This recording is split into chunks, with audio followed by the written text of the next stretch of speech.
Vous pouvez vous asseoir. Ça fait plaisir d'être de nouveau ici ce soir.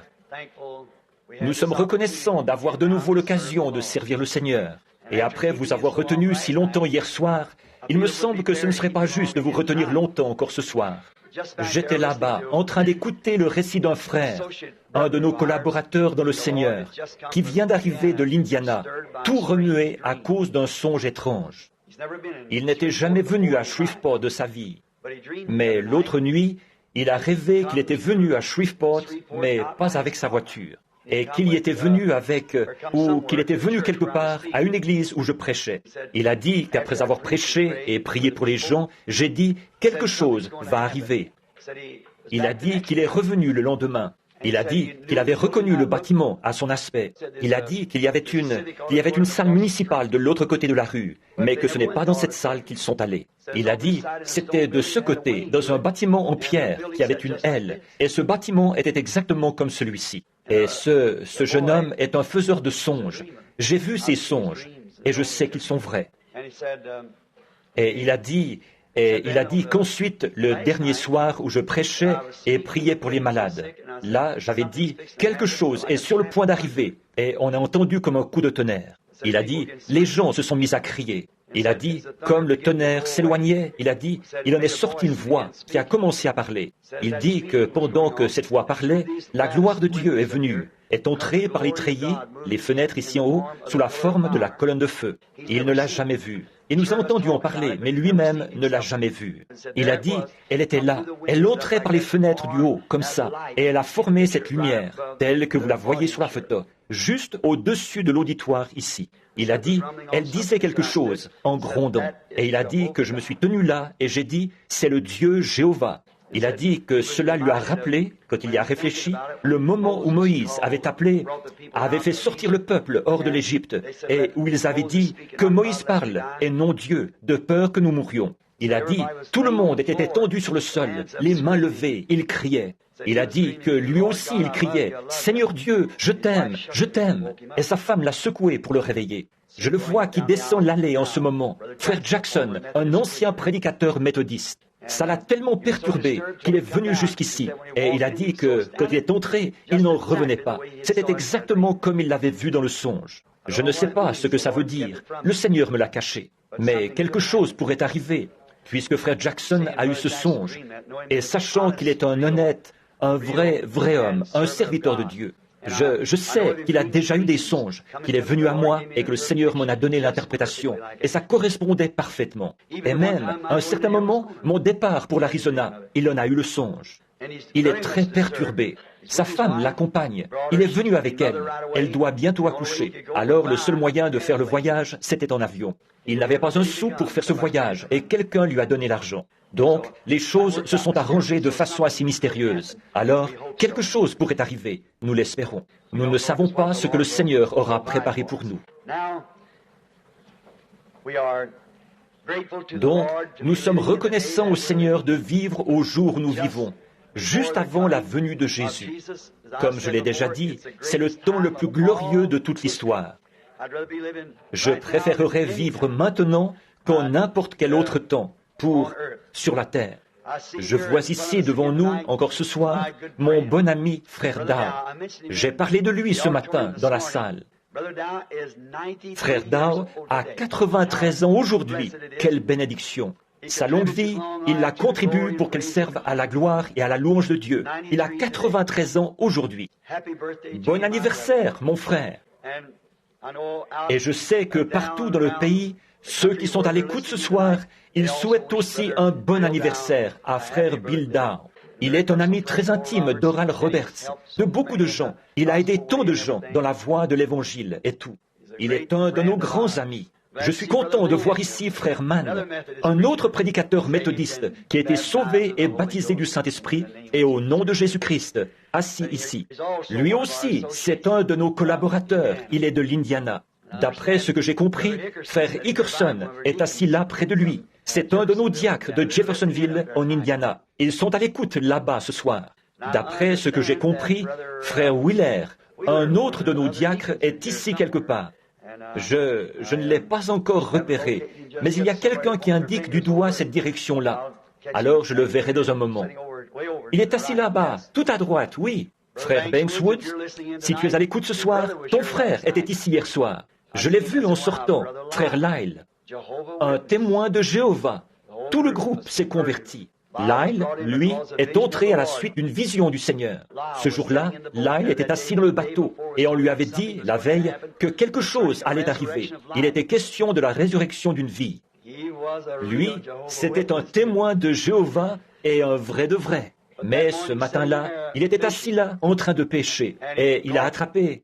Eh bien, il avait une espèce de gros, à la manière du Kentucky, vous savez, un gros hameçon, et un tout petit poisson l'a avalé. Alors, il lui a tout simplement arraché les branchies, les entrailles et tout, et il l'a rejeté à l'eau, un tout petit crapet soleil.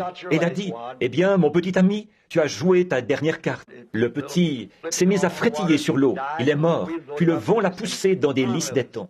La veille, là, j'avais dit, le Saint-Esprit me signale qu'il y aura la résurrection d'une petite créature. Peut-être que ce sera un chaton quand je rentrerai chez moi, parce que, juste pendant que nous creusions pour trouver des appâts à poissons, frère Woods et moi, il est à l'écoute ce soir. Ma petite fille, qui est maintenant une jeune femme ici, fiancée à ce grand et maigre soldat, je le vois, elle est venue me dire, « Papa, elle et l'autre petite fille, elles ont dit, nous, bon, chacun a le droit d'avoir l'animal domestique qu'il veut, mais moi, je n'aime pas du tout les chats. Alors, elle, ni aucun Branham. Alors nous, elle a dit, oh, nous avons trouvé là-bas un pauvre chat, papa. Il a mangé quelque chose, et quelqu'un l'a empoisonné, il est tout enflé. Elle a dit, papa, il est sur le point de mourir. Pouvons-nous aller chercher une petite boîte et le garder pendant quelques jours? J'ai dit, montrez-moi ce chat. Eh bien, elles sont allées chercher le chat. J'ai vu ce qui allait se produire. Alors je lui ai donné une boîte. Le lendemain matin, il y avait là 7 ou 8 chatons, vous savez. Alors, mon petit garçon, Joe, en a pris un. Il l'a serré très fort. Puis il l'a laissé tomber par terre. Et donc, le chaton s'est mis à se tortiller comme un ver. Ça l'a tué. J'ai dit à frère Lyle, son frère, j'ai dit, tu sais, il se peut que ce soit ce petit chaton qui soit ressuscité. Comme nous avons vu le Seigneur faire ces choses. Frère Lyle était nouveau dans cette voie.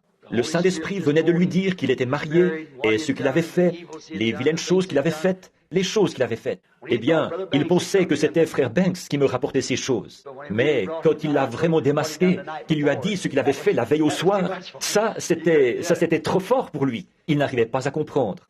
Donc, le lendemain matin, nous avions pêché toute la soirée avec de petits poissons. Nous en attrapions pour qu'ils servent d'appât. Mais il a simplement rejeté ce petit poisson à l'eau, celui-ci a frémi, puis il s'est retourné et est devenu flasque. Environ une demi-heure plus tard, nous étions assis là et j'ai dit, frère Lyle, tu as laissé ce poisson avaler l'hameçon jusqu'au fond de son estomac, tu vois? J'ai dit, il faut prendre ta ligne à mouche et la lancer d'un coup avec l'appât, comme ça. Aussitôt qu'il y touche, j'ai dit, là, tiens-le bien et ramène-le. J'ai dit, il ne faut pas le ramener en tirant comme ça. Il ne faut pas qu'il l'avale. Il faut attraper le poisson. Il a dit, eh bien, il avait une grande ligne qui pendait comme ça. Et il a dit, nous, c'est comme ça qu'on fait, comme ça.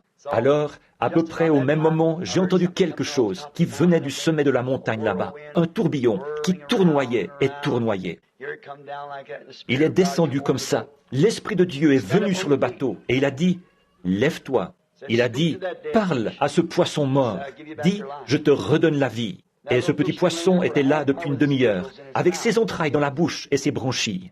J'ai dit, petit poisson, Jésus-Christ te redonne la vie. Vis au nom de Jésus-Christ. D'un coup, il s'est retourné et il a plongé dans l'eau à toute vitesse. Frère Lyle, es-tu ici quelque part?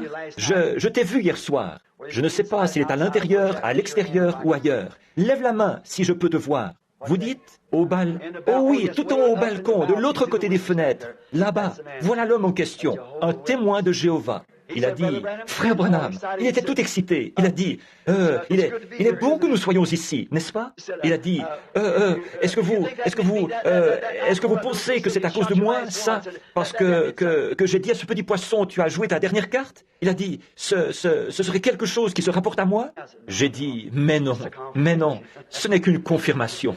Il était tout bouleversé à ce sujet. Eh bien, en voyageant, on voit ces choses arriver. Et on sait, maintenant, pensez donc, qu'est-ce que cela montrait? J'avais beaucoup de jeunes enfants handicapés moteurs sur ma liste de prières, pour lesquels je priais. Mais quand la vision est venue, c'était pour un tout petit poisson, à peu près long comme ça, d'environ 2 à 3 pouces de long. L'hameçon avait l'air d'être aussi gros que le poisson. Mais si c'est arrivé, c'est pour vous montrer que Dieu s'intéresse aussi aux petites choses. Voyez ? Un jour, alors qu'il y avait des lépreux partout dans le pays, il a utilisé sa puissance pour maudire un arbre. Celui-ci a commencé à sécher, alors qu'il y avait partout des gens qui avaient besoin de cette puissance de guérison.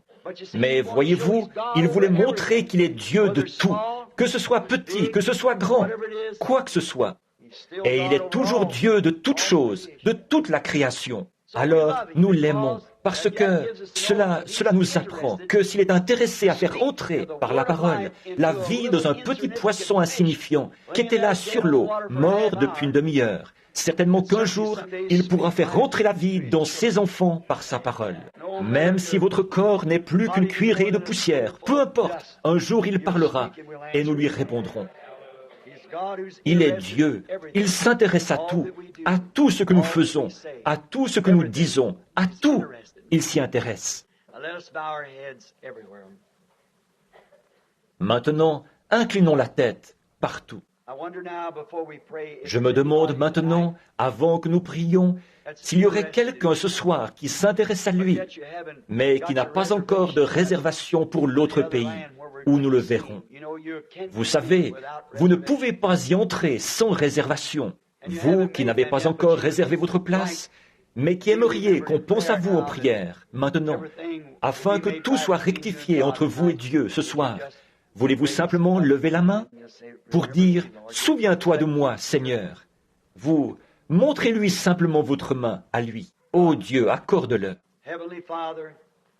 Père Céleste, alors que nous nous plaçons ce soir entre les vivants et les morts, et ces choses qui arrivent de nos jours, elles sont mystérieuses. Bien sûr qu'elles sont mystérieuses. Mais, ô Dieu, tu sais si elles sont vraies ou pas. Tu es le juge solennel des cieux et de la terre. Et nous disons ces choses, Seigneur, dans le seul but d'encourager les gens. Quelques-unes des choses que tu nous as montrées, pour qu'ils soient encouragés à t'aimer, à te croire, à te servir. Et qu'ils sachent que si petite que soit l'action, bonne ou mauvaise, tu la vois. Je te prie, Dieu bien-aimé, de bénir chacune de ces mains ce soir, et l'âme et l'esprit qui ont poussé cette main à se lever. Je prie, ô Dieu, que ce soir soit celui où ils réserveront leur place, dans ce pays au-delà du fleuve. Accorde-le. Guéris les malades et les affligés, Seigneur, aussi bien ici que partout dans le pays, dans les endroits où cette émission est transmise par le téléphone. Bénis ceux qui ne sont pas sauvés là-bas, de la Californie jusqu'à New York, du Canada jusqu'au Mexique. Accorde, Seigneur, à chaque personne qui entendra le son de notre voix ce soir, qu'elle soit sauvée de ses péchés, guérie de ses maladies, à cause de ta présence divine. Et notre frère Jackson, que voici, il a fait tout ce trajet de 1000 milles en avion pour venir jusqu'ici, parce que quelque chose a étrangement remué son cœur. Et ils auront des songes et des visions. Dieu bien-aimé, tu ne m'as pas révélé ce que ceci signifie. Je n'en sais rien. Mais si tu es sur le point de nous visiter, Seigneur, prépare maintenant nos cœurs pour cette visite. Que nous soyons dans l'expectative, car nous ne savons pas ce que tu feras, et nous ne savons pas si, par ce songe, tu nous as promis de nous visiter. Nous n'en savons rien. Mais nous citons simplement les choses que nous comprenons. C'est que tu as promis de visiter ton peuple. Alors nous te prions de te rendre réel pour nous ici. C'est au nom de Jésus-Christ que nous te le demandons. Amen. Maintenant, ce soir, après vous avoir retenu si longtemps hier soir et ce matin, me voilà un peu enroué. J'ai un petit postiche que je porte pour couvrir l'endroit chauve sur ma tête, ici, quand je prêche, mais je l'ai oublié cette fois. Et avec l'air qui souffle par ces fenêtres, je me suis un peu enroué. Autrefois, j'étais obligé de mettre fin à des réunions à cause de ça. Mais depuis que je l'ai, ça ne m'affecte plus. Je peux continuer. Je l'ai oublié et je m'en ressens un peu. Alors, vos prières seront appréciées. Et maintenant, il y a 2 services par jour, ce que ça devient un peu... Vous savez, quand on a un kilométrage élevé au compteur, on se ressent. Alors, maintenant, à vous qui êtes en Californie et en Arizona, nous envoyons nos salutations d'un bout à l'autre du pays. Frère Léo et le groupe qui s'attend au Seigneur à Prescott, on nous a invités, et vous tous qui habitez la région de Phoenix, dans une semaine, à compter de ce soir, nous devons être à Yuma pour un banquet. Ils ont déjà vendu tous les billets là-bas, et ils ont loué une salle plus grande, mais ils n'ont pas assez de place pour tout le monde. Alors, vous tous, venez tôt pour pouvoir entrer. Ensuite, nous poursuivrons de là vers Los Angeles, lundi prochain, dimanche prochain, le dimanche soir. Et alors, nous nous attendons à vous voir tous là-bas. Que les riches bénédictions de Dieu reposent sur vous tous. Vous qui êtes à New York et vous qui êtes un peu partout, dans l'Ohio et à différents endroits, je désire bientôt prêcher le message « La trace du serpent, la bête au commencement et la bête à la fin, au tabernacle ». Billy vous avisera à l'avance par courrier du moment où nous prêcherons ça. En effet, je vais le faire au tabernacle parce que ça va durer au moins 4 heures ou plus. Alors, maintenant, je voudrais que vous qui êtes ici ou ailleurs, où que vous soyez, maintenant, que vous preniez le livre de Job. Un livre très étrange duquel puiser une prédication. Mais je voudrais juste me servir maintenant de quelques notes que j'ai ici. Et puis, demain matin, ici au tabernacle, il y aura les services de l'école du dimanche. Nous commençons à quelle heure ici? À 9h30. Et demain, j'aurai le privilège de prêcher ici de nouveau. Si le Seigneur le veut, je parlerai sur le sujet, s'il le veut, là, sur ce que j'ai étudié cet après-midi. Vous montrer qu'il n'y a qu'un seul lieu où Dieu rencontre un adorateur. Oui, qu'un seul. Et je pourrais vous dire quel est ce lieu et quel est le nom de ce lieu où Dieu rencontre l'adorateur. Et pour demain soir, je vais vous demander une faveur, un service de guérison. C'est que je voudrais faire un service de guérison à l'ancienne mode. Si le Seigneur le veut, je voudrais parler sur un sujet qui m'a beaucoup frappé aujourd'hui. Quand Frère Moore et moi nous parlions, nous sommes sortis ensemble, avec mes précieux frères, nous discutions des Écritures.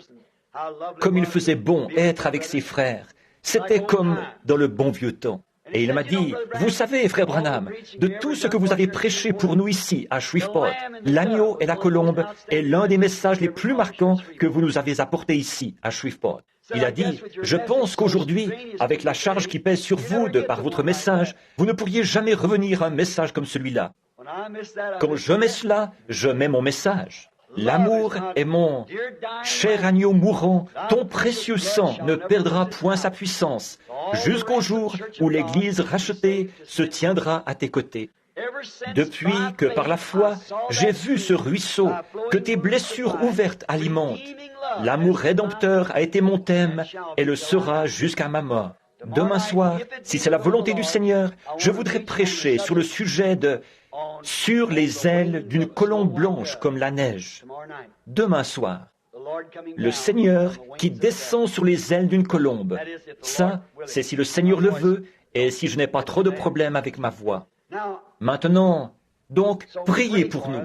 Après, je voudrais faire une réunion de prière à l'ancienne mode, comme nous en faisions au commencement, sans discernement, en donnant simplement une carte à tous ceux qui désirent que l'on prie pour eux. Bon, mais il faut avoir une carte, alors venez tôt pour que Billy puisse vous donner une carte, afin de garder tout ça bien aligné. Si on ne fait pas ça, les gens ne font que repasser et repasser et repasser, la ligne n'en finit plus. N'importe qui peut avoir une carte. Je voudrais que Frère Jack vienne se placer près de moi pour la ligne de prière, comme tu le faisais autrefois, et que Frère Brown conduise les gens vers moi plutôt que Billy Paul.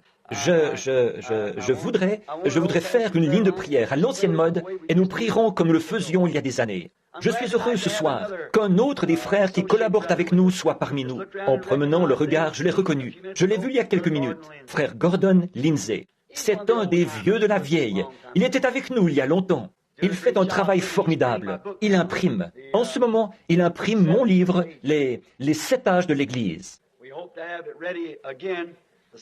Nous espérons faire paraître aussi les 7 sceaux.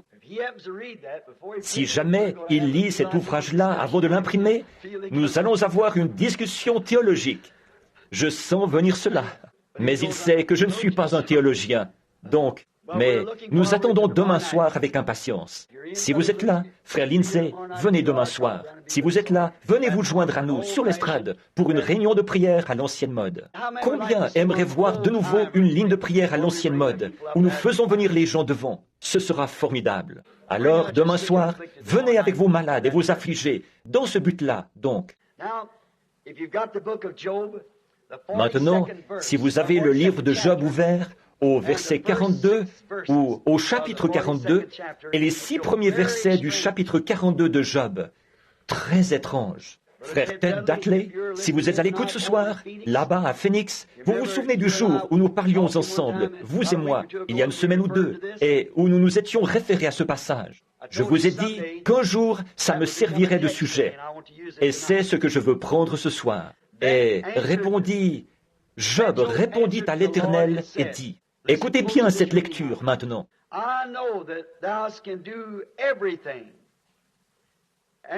Je sais que tu peux tout et qu'aucun doute n'est trop difficile pour toi.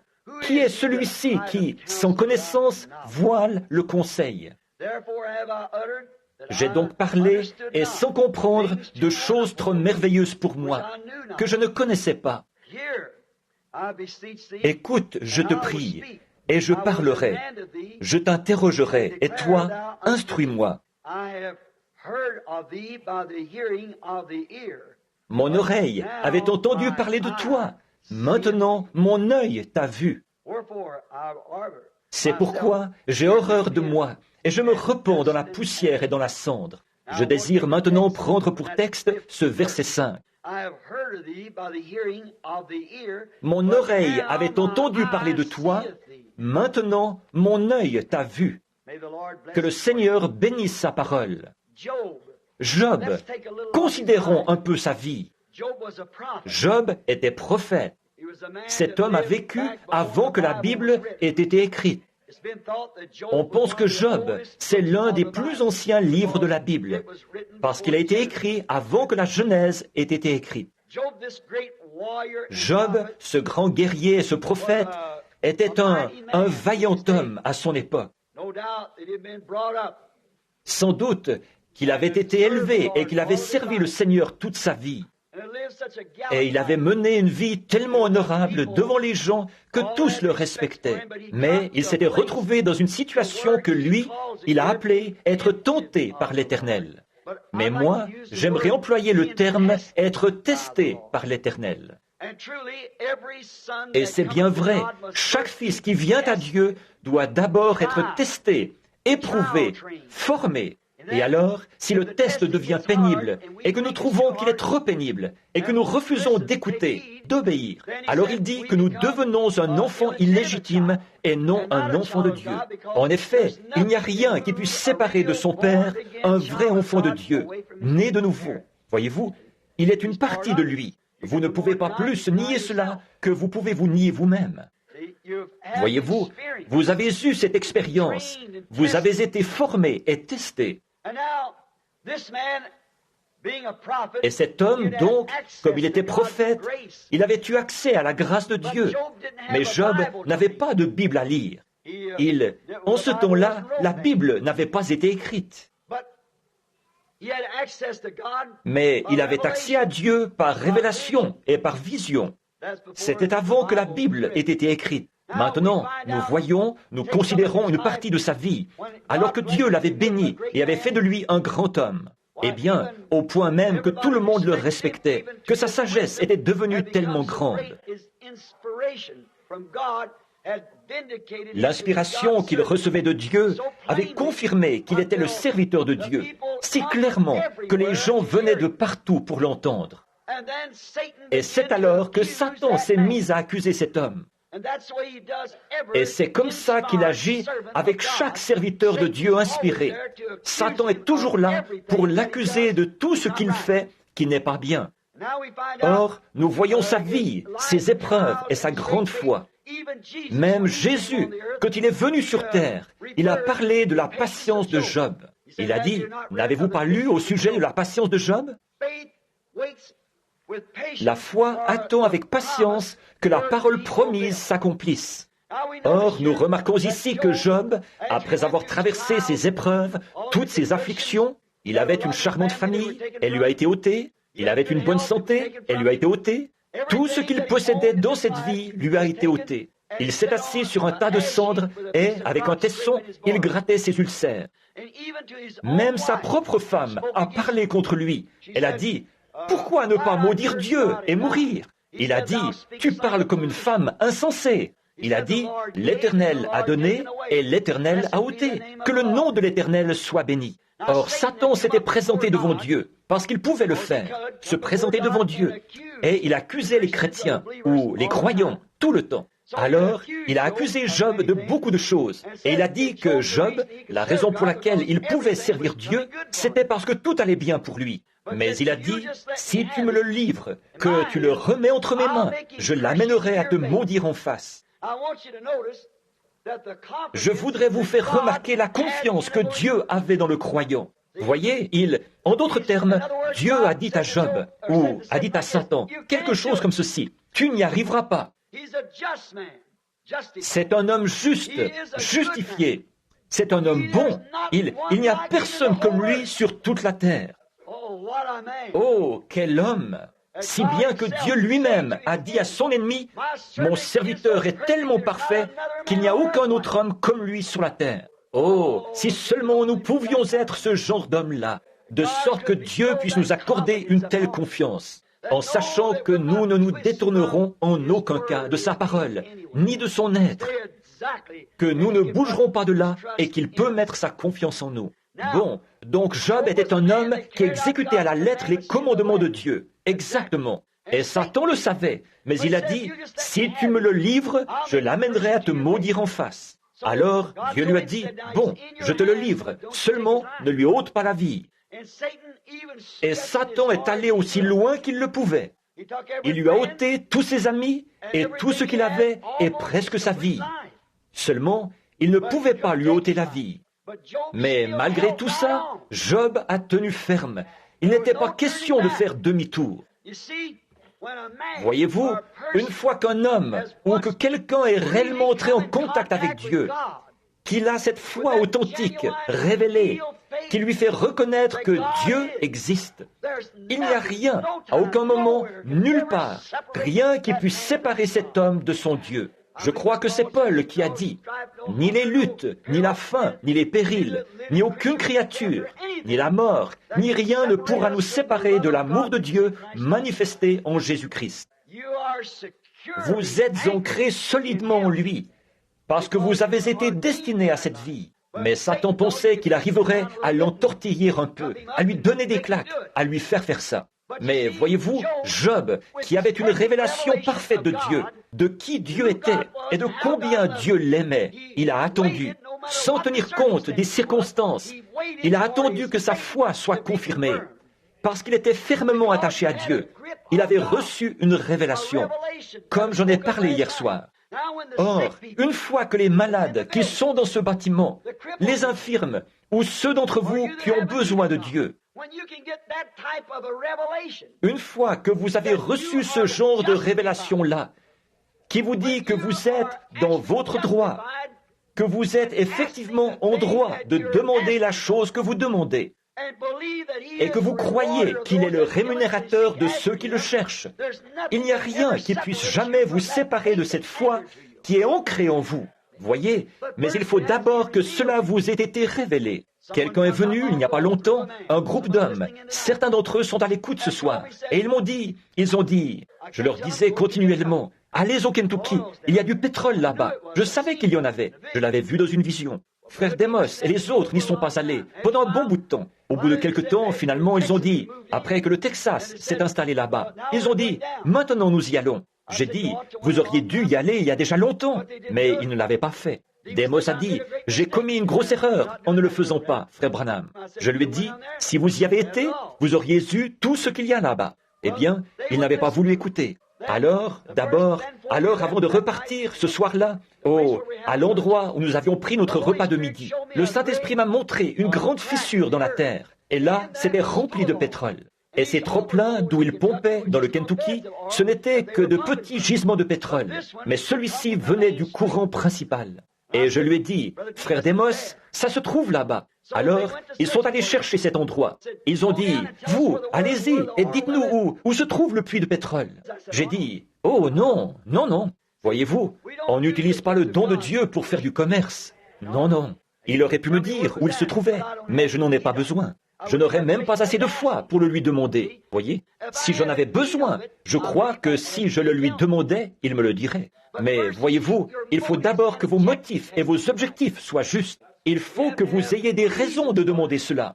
Dieu ne vous donne pas ces choses simplement parce que vous les demandez. Et vous ne pouvez pas demander avec foi, à moins d'avoir réellement un objectif à atteindre avec ça, d'être dans la volonté de Dieu. Voyez-vous, si vous voulez être en bonne santé, pourquoi voulez-vous être en bonne santé? Voyez-vous, si vous voulez être guéri, pour quelle raison voulez-vous être guéri? Qu'est-ce que vous dites à Dieu? Qu'est-ce que vous voulez faire de votre vie une fois que vous serez guéri? Voyez-vous, il faut que vous ayez un motif et un objectif, et il faut qu'il soit juste, en accord avec la volonté de Dieu. Et c'est là que la foi vous est révélée et que Dieu, par sa grâce souveraine, place cette foi en vous, et alors c'est terminé. Maintenant, pour montrer que cette parole était vraie, quand les frères sont allés là-bas, un homme y est allé. Il a acheté un tas de choses, et il a vendu des contrats, et il a trompé l'autre de cette façon. J'ai dit, vous voyez, ça ne marchera pas. Or, juste pour confirmer la prophétie, à une centaine de verges de l'endroit où ces hommes foraient leur puits, un autre homme a découvert le puits jaillissant. Et ça se trouve là-bas, 1100 barils de pétrole en une demi-journée, ou quelque chose comme ça. Et ça continue à jaillir directement de ce courant principal. Mais juste pour confirmer la prophétie, la parole qui avait été prononcée, disant que ça se trouvait là-bas. Presque tous les autres sont complètement à sec, partout dans le Kentucky. Ce sont de petits étangs qu'ils pompent pendant un moment, puis ils repartent. Ceux-là ne sont que le trop-plein de celui-ci, voyez ? Mais parce que l'égoïsme s'est infiltré là-dedans, que les objectifs n'étaient pas bons, ils ont signé un tas de papiers disant que ce serait comme ceci, alors qu'ils avaient promis qu'ils feraient ça pour le royaume de Dieu. Mais il semble que c'était pour eux-mêmes. Voyez ? Ça ne marchera pas. Rien de ce qui est égoïste ne marchera. Il faut que vos motifs et vos objectifs soient exactement et parfaitement justes. Et c'est alors que vous avez la foi pour demander. Si notre cœur ne nous condamne pas, nous avons de l'assurance. Voyez-vous, il nous faut avoir de l'assurance. Je désire ceci pour l'honneur et pour la gloire de Dieu. Alors la foi a un canal dans lequel elle peut passer. Sinon, alors vous avez une foi mentale, intellectuelle, et non une foi authentique qui vient de Dieu. Cette foi intellectuelle ne vous mènera à rien. Elle vous procurera peut-être des émotions, mais elle ne vous procurera pas la guérison que vous cherchez. Alors Job s'est examiné avec cette foi authentique que Dieu lui avait donnée, qui lui indiquait qu'il était juste, qu'il avait fait tout ce que Dieu lui avait demandé de faire. Maintenant, alors que nous sommes sur le point de faire prier pour nous, pour nos maladies, je me demande si nous avons fait tout ce que Dieu nous demande de faire. Nous sommes-nous conformés à chaque iota de l'Écriture? Lui avons-nous donné notre cœur et notre vie pour le servir? Pour quelle raison voulez-vous être guéri? C'est pour ça que vous ne pouvez pas avoir assez de foi, voyez-vous? C'est parce que vous n'avez peut-être pas présenté cette chose-là devant Dieu avec sincérité et du fond du cœur, comme l'avait fait Ézéchias, qui a donné la raison à Dieu. Il voulait mettre son royaume en ordre. Et Dieu lui a envoyé de nouveau son prophète qui lui a dit qu'il allait être guéri. Voyez? Mais vous devez d'abord rectifier ces choses. Et donc, dès que vous en arrivez là, et que vous savez qu'il vous a été révélé par la parole de Dieu, par la révélation, par la parole, ce que Dieu vous demande de faire, alors vous avez la foi, une foi authentique. Bon, tout comme Abraham, alors qu'il avait 99 ans, Genèse 17, je crois, Dieu est apparu à ce vieil homme de 99 ans, là, alors qu'il avait presque 100 ans. Il avait attendu pendant toutes ces années l'accomplissement de cette promesse. Il lui est apparu sous le nom d'El Shaddai, celui qui a des seins. Comme c'était encourageant, même si la promesse n'était pas encore accomplie. Abraham, je suis le Dieu Tout-Puissant, El Shaddai, celui qui donne la force, le Dieu qui a des seins.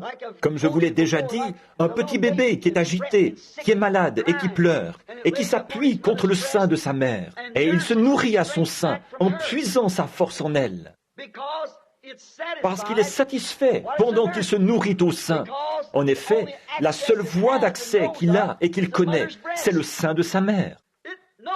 Il ne sait pas ce que c'est qu'une dose de médicament. Vous aurez beau lui donner une dose de médicament, il va pousser des cris et pleurer. Lui faire une piqûre dans le bras, il va gigoter. Mais la seule voie d'accès qui peut le satisfaire, c'est le sein de sa mère. Et il a dit, « Abraham, tu es vieux, tu n'as plus de force, tes bras sont décharnés, tu as perdu ta virilité, mais je suis ta mère. Attache-toi simplement à ma promesse et sois satisfait pendant que tu attends. Repose-toi. » Or, c'est comme ça pour chaque croyant. Peu importe à quel point vous êtes atteint d'un cancer, depuis combien de temps vous êtes dans un fauteuil roulant et toutes ces choses. Si vous pouvez seulement saisir cette révélation qui vient de Dieu. Ensuite, soyez satisfaits en sachant que ça va arriver, parce que la foi attend avec patience la promesse.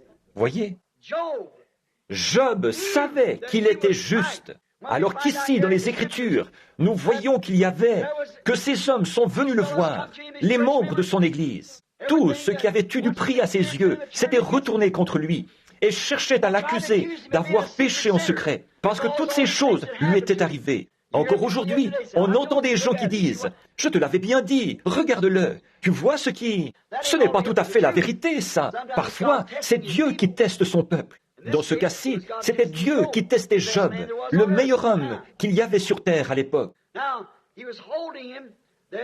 Or, il le tenait là, parce qu'il savait que Job était un prophète, qui avait une vision de Dieu, qui lui indiquait qu'il avait fait exactement ce que Dieu lui avait dit de faire, et que Dieu était tenu de s'acquitter de sa promesse envers lui. Oh, c'est comme ça que doivent être tous les chrétiens. Quand s'engagera la dernière lutte de notre vie et que des râles d'agonie monteront dans notre gorge, encore là, nous devons tenir ferme et nous souvenir que Dieu a dit « Je te ressusciterai au dernier jour ». Voyez, nous devons nous tenir à ça. Ça, notre témoignage, notre place en Christ, notre position, ce que nous sommes, en sachant que nous avons observé chaque parole de son commandement. Heureux ceux qui observent ses commandements, afin d'avoir le droit d'entrer. Voyez, de même, quand nous savons, quoi que n'importe qui ait pu en dire, que nous avons observé tous les commandements que nous voyons dans la Bible, tout ce que Dieu nous a fait, nous a dit de faire, avec vénération, avec amour et avec respect envers le Créateur qui a écrit la Bible. On dit, c'est l'homme qui l'a écrite. C'est poussé par le Saint-Esprit qu'autrefois des hommes l'ont écrite. Voyez-vous, c'est Dieu qui l'a écrite par l'entremise de l'homme. Tout comme un prophète qui prononce sa parole. Ce n'est pas la parole du prophète, c'est la parole de Dieu, voyez-vous, par l'entremise du prophète. C'est pour ça qu'elle ne peut pas faire autrement que de s'accomplir, si c'est vraiment la vérité. Donc, nous voyons ce grand homme. Et souvenez-vous, à son époque, Job n'avait pas de Bible à lire. Non, il agissait seulement par inspiration. Il était un prophète, celui à qui vient la parole du Seigneur. Tout ce qu'il lui fallait, c'était d'être poussé par l'inspiration, parce qu'il connaissait sa position, qu'il était le prophète de Dieu. Alors, tout ce qu'il fallait, c'est qu'il soit saisi par l'inspiration. Après quoi, il savait que ce qu'il disait arriverait, parce que c'était dit sous l'inspiration. C'est ce qu'il faut à l'Église. Si elle est en ordre, mise en ordre, tout ce qui sa mécanique est prête. Alors tout ce qu'il lui faut, c'est la dynamique. Ce soir, si nous préparons la mécanique, que nous purifions nos cœurs, que nous faisons ce qui est en notre pouvoir à nous, que nous nous conformons à chaque parole, que nous le suivons dans le baptême, que nous le suivons dans chaque ordonnance qu'il nous a donnée, que nous préparons toute la mécanique et que nous nous tenons là, alors nous sommes prêts pour que la dynamique s'enclenche. Et ça, il n'y a que Dieu qui puisse le faire. C'est de faire descendre dans votre cœur cette foi qui dit « Maintenant, je suis guéri ». Et alors, quelles que soient les circonstances, ça ne change rien à l'affaire. Vous êtes guéri quand même, parce que c'est la foi. C'est par la foi que vous êtes guéri. Il avait un canal de communication vers Dieu qu'il avait reçu par inspiration. Il avait un moyen de s'enlever du chemin et de laisser Dieu entrer. Et il savait qu'il était justifié. C'était un don au service des gens, non pas au service de Job, mais au service des gens.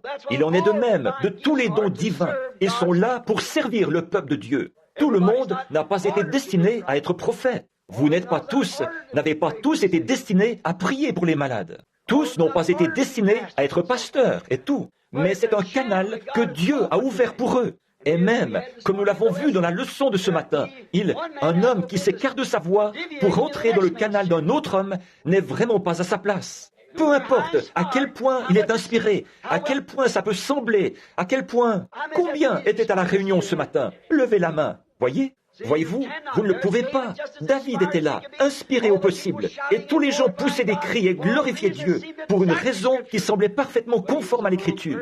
Mais il y avait erreur sur la personne. Cette inspiration aurait dû venir à Nathan et non à David. Voyez-vous, il n'a même pas consulté Nathan du tout.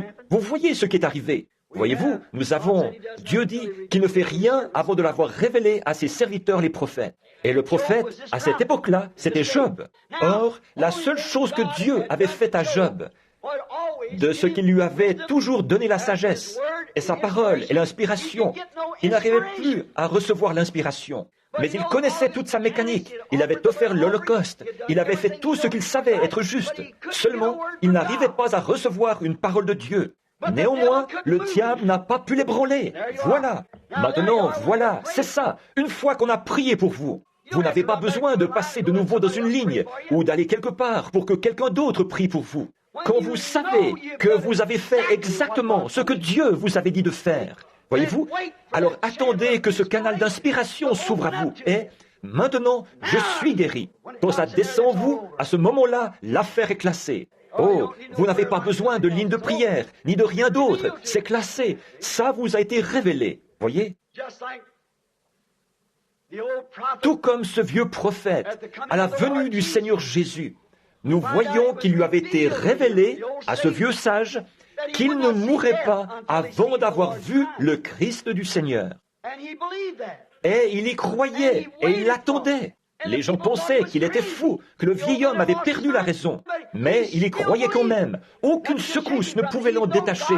Il savait que Dieu le lui avait révélé. En effet, la Bible dit que cela lui avait été révélé par le Saint-Esprit. Siméon est entré dans le temple à cette minute-là. Il s'est approché et a rendu gloire à Dieu. Il a dit, « Laisse ton serviteur s'en aller en paix. » Quand il a pris le bébé dans ses bras, « Mes yeux ont vu ton salut. » Voyez-vous, il savait qu'il allait le voir.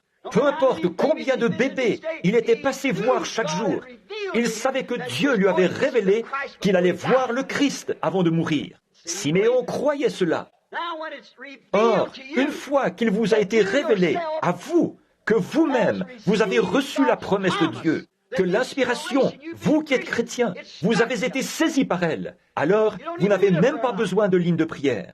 La seule chose qu'il vous faut, c'est un cœur ouvert. Une fois que toute la mécanique est prête, d'y laisser descendre l'inspiration. Et alors, rien ne vous fera changer d'avis. Vous l'avez reçu. Autrement, ça ne donnera rien de bon. Maintenant, remarquez, Job avait besoin d'un canal d'inspiration. Et celui-ci était ouvert pour lui. Il avait un canal par lequel communiquer avec Dieu, par son inspiration. Il avait un moyen de s'enlever du chemin et de laisser la parole de Dieu entrer. Remarquez que les gens venaient de l'Est et de l'Ouest pour le consulter. Ils cherchaient à le voir, parce qu'ils savaient que ce que Job disait était la vérité. Ils savaient que cet homme disait la vérité. En effet, ce qu'il prophétisait, c'est bien ce qui arrivait. Alors les gens venaient de l'Est et de l'Ouest. Il a dit que lorsqu'il allait sur les places publiques, les jeunes princes venus de l'Est s'inclinaient devant lui, rien que pour entendre une seule parole de consolation de sa part. À cause de sa grande et extraordinaire sagesse, parce qu'il savait que cet homme était honnête. Il n'avait aucun désir de se glorifier. Il ne recherchait pas son intérêt personnel. Il n'usait pas de son influence auprès des gens. Il était simplement un prophète honnête devant Dieu. Alors, ils avaient confiance en lui, et tout le monde venait, de l'Est et de l'Ouest, rien que pour lui parler pendant un instant. On parle de lui ici dans la Bible. Mais voyez-vous, il lui manquait l'inspiration, le moyen de savoir ce que tout cela signifiait. Dieu avait laissé cette chose arriver, il ne lui avait rien dit. Et puis un jour, nous voyons qu'au beau milieu de tout ça, C'est là que tout le monde, tant que vous pouvez les aider, là, ça va. Mais quand ils ne veulent plus être d'accord avec vous, c'est là que les ennuis commencent. Mais il était le seul à savoir qu'il était juste. La pulsation de sa foi, du fait qu'il avait entendu la parole de Dieu lui parler, il savait que c'était la vérité. Oui, monsieur, il connaissait la voix de Dieu. Personne ne pouvait le duper là-dessus, car il la connaissait. Ça, mais quand quelque chose vous est révélé, il se peut que ce soit contraire à ce que les gens pensent. Or, ce que je dis là a trait au prophète. Quand Dieu révèle quelque chose, d'ailleurs, si jamais un secret qui sort de Dieu doit être connu des gens, ça ne viendra jamais d'un séminaire, ça ne viendra jamais d'un groupe de gens. Ce n'est jamais venu de là. Ça viendra toujours, c'est toujours venu, et ça viendra toujours d'un seul individu, un prophète. Amos 3, 7. Voyez-vous, l'Éternel ne fait rien sans l'avoir d'abord révélé par ses prophètes. Et voilà que Job avait quelque chose qui n'allait pas, mais il n'arrivait pas à recevoir l'inspiration. Alors, ça l'inquiétait. Et c'est là, quand vous vous trouvez dans une mauvaise passe comme celle-là, c'est là que l'ennemi entre dans presque tous vos amis. Et ils se sont mis à l'accuser. Oh, ça a dû le chagriner beaucoup de constater que c'était ses amis qui l'accusaient. Alors Satan va se mettre de la partie avec l'ennemi. C'est là que Satan se présente. Livre-le-moi, et je l'amènerai à te maudire.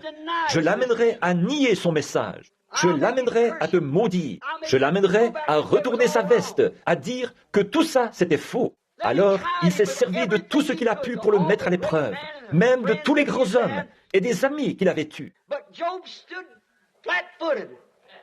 Mais Job n'a pas lâché pied, car il savait qu'il avait entendu la voix de Dieu. Oh Dieu, aide-moi à porter cela demain soir, les ailes d'une colombe. Voyez-vous, j'ai entendu la voix de Dieu qui disait quelque chose, et ça va arriver tel quel.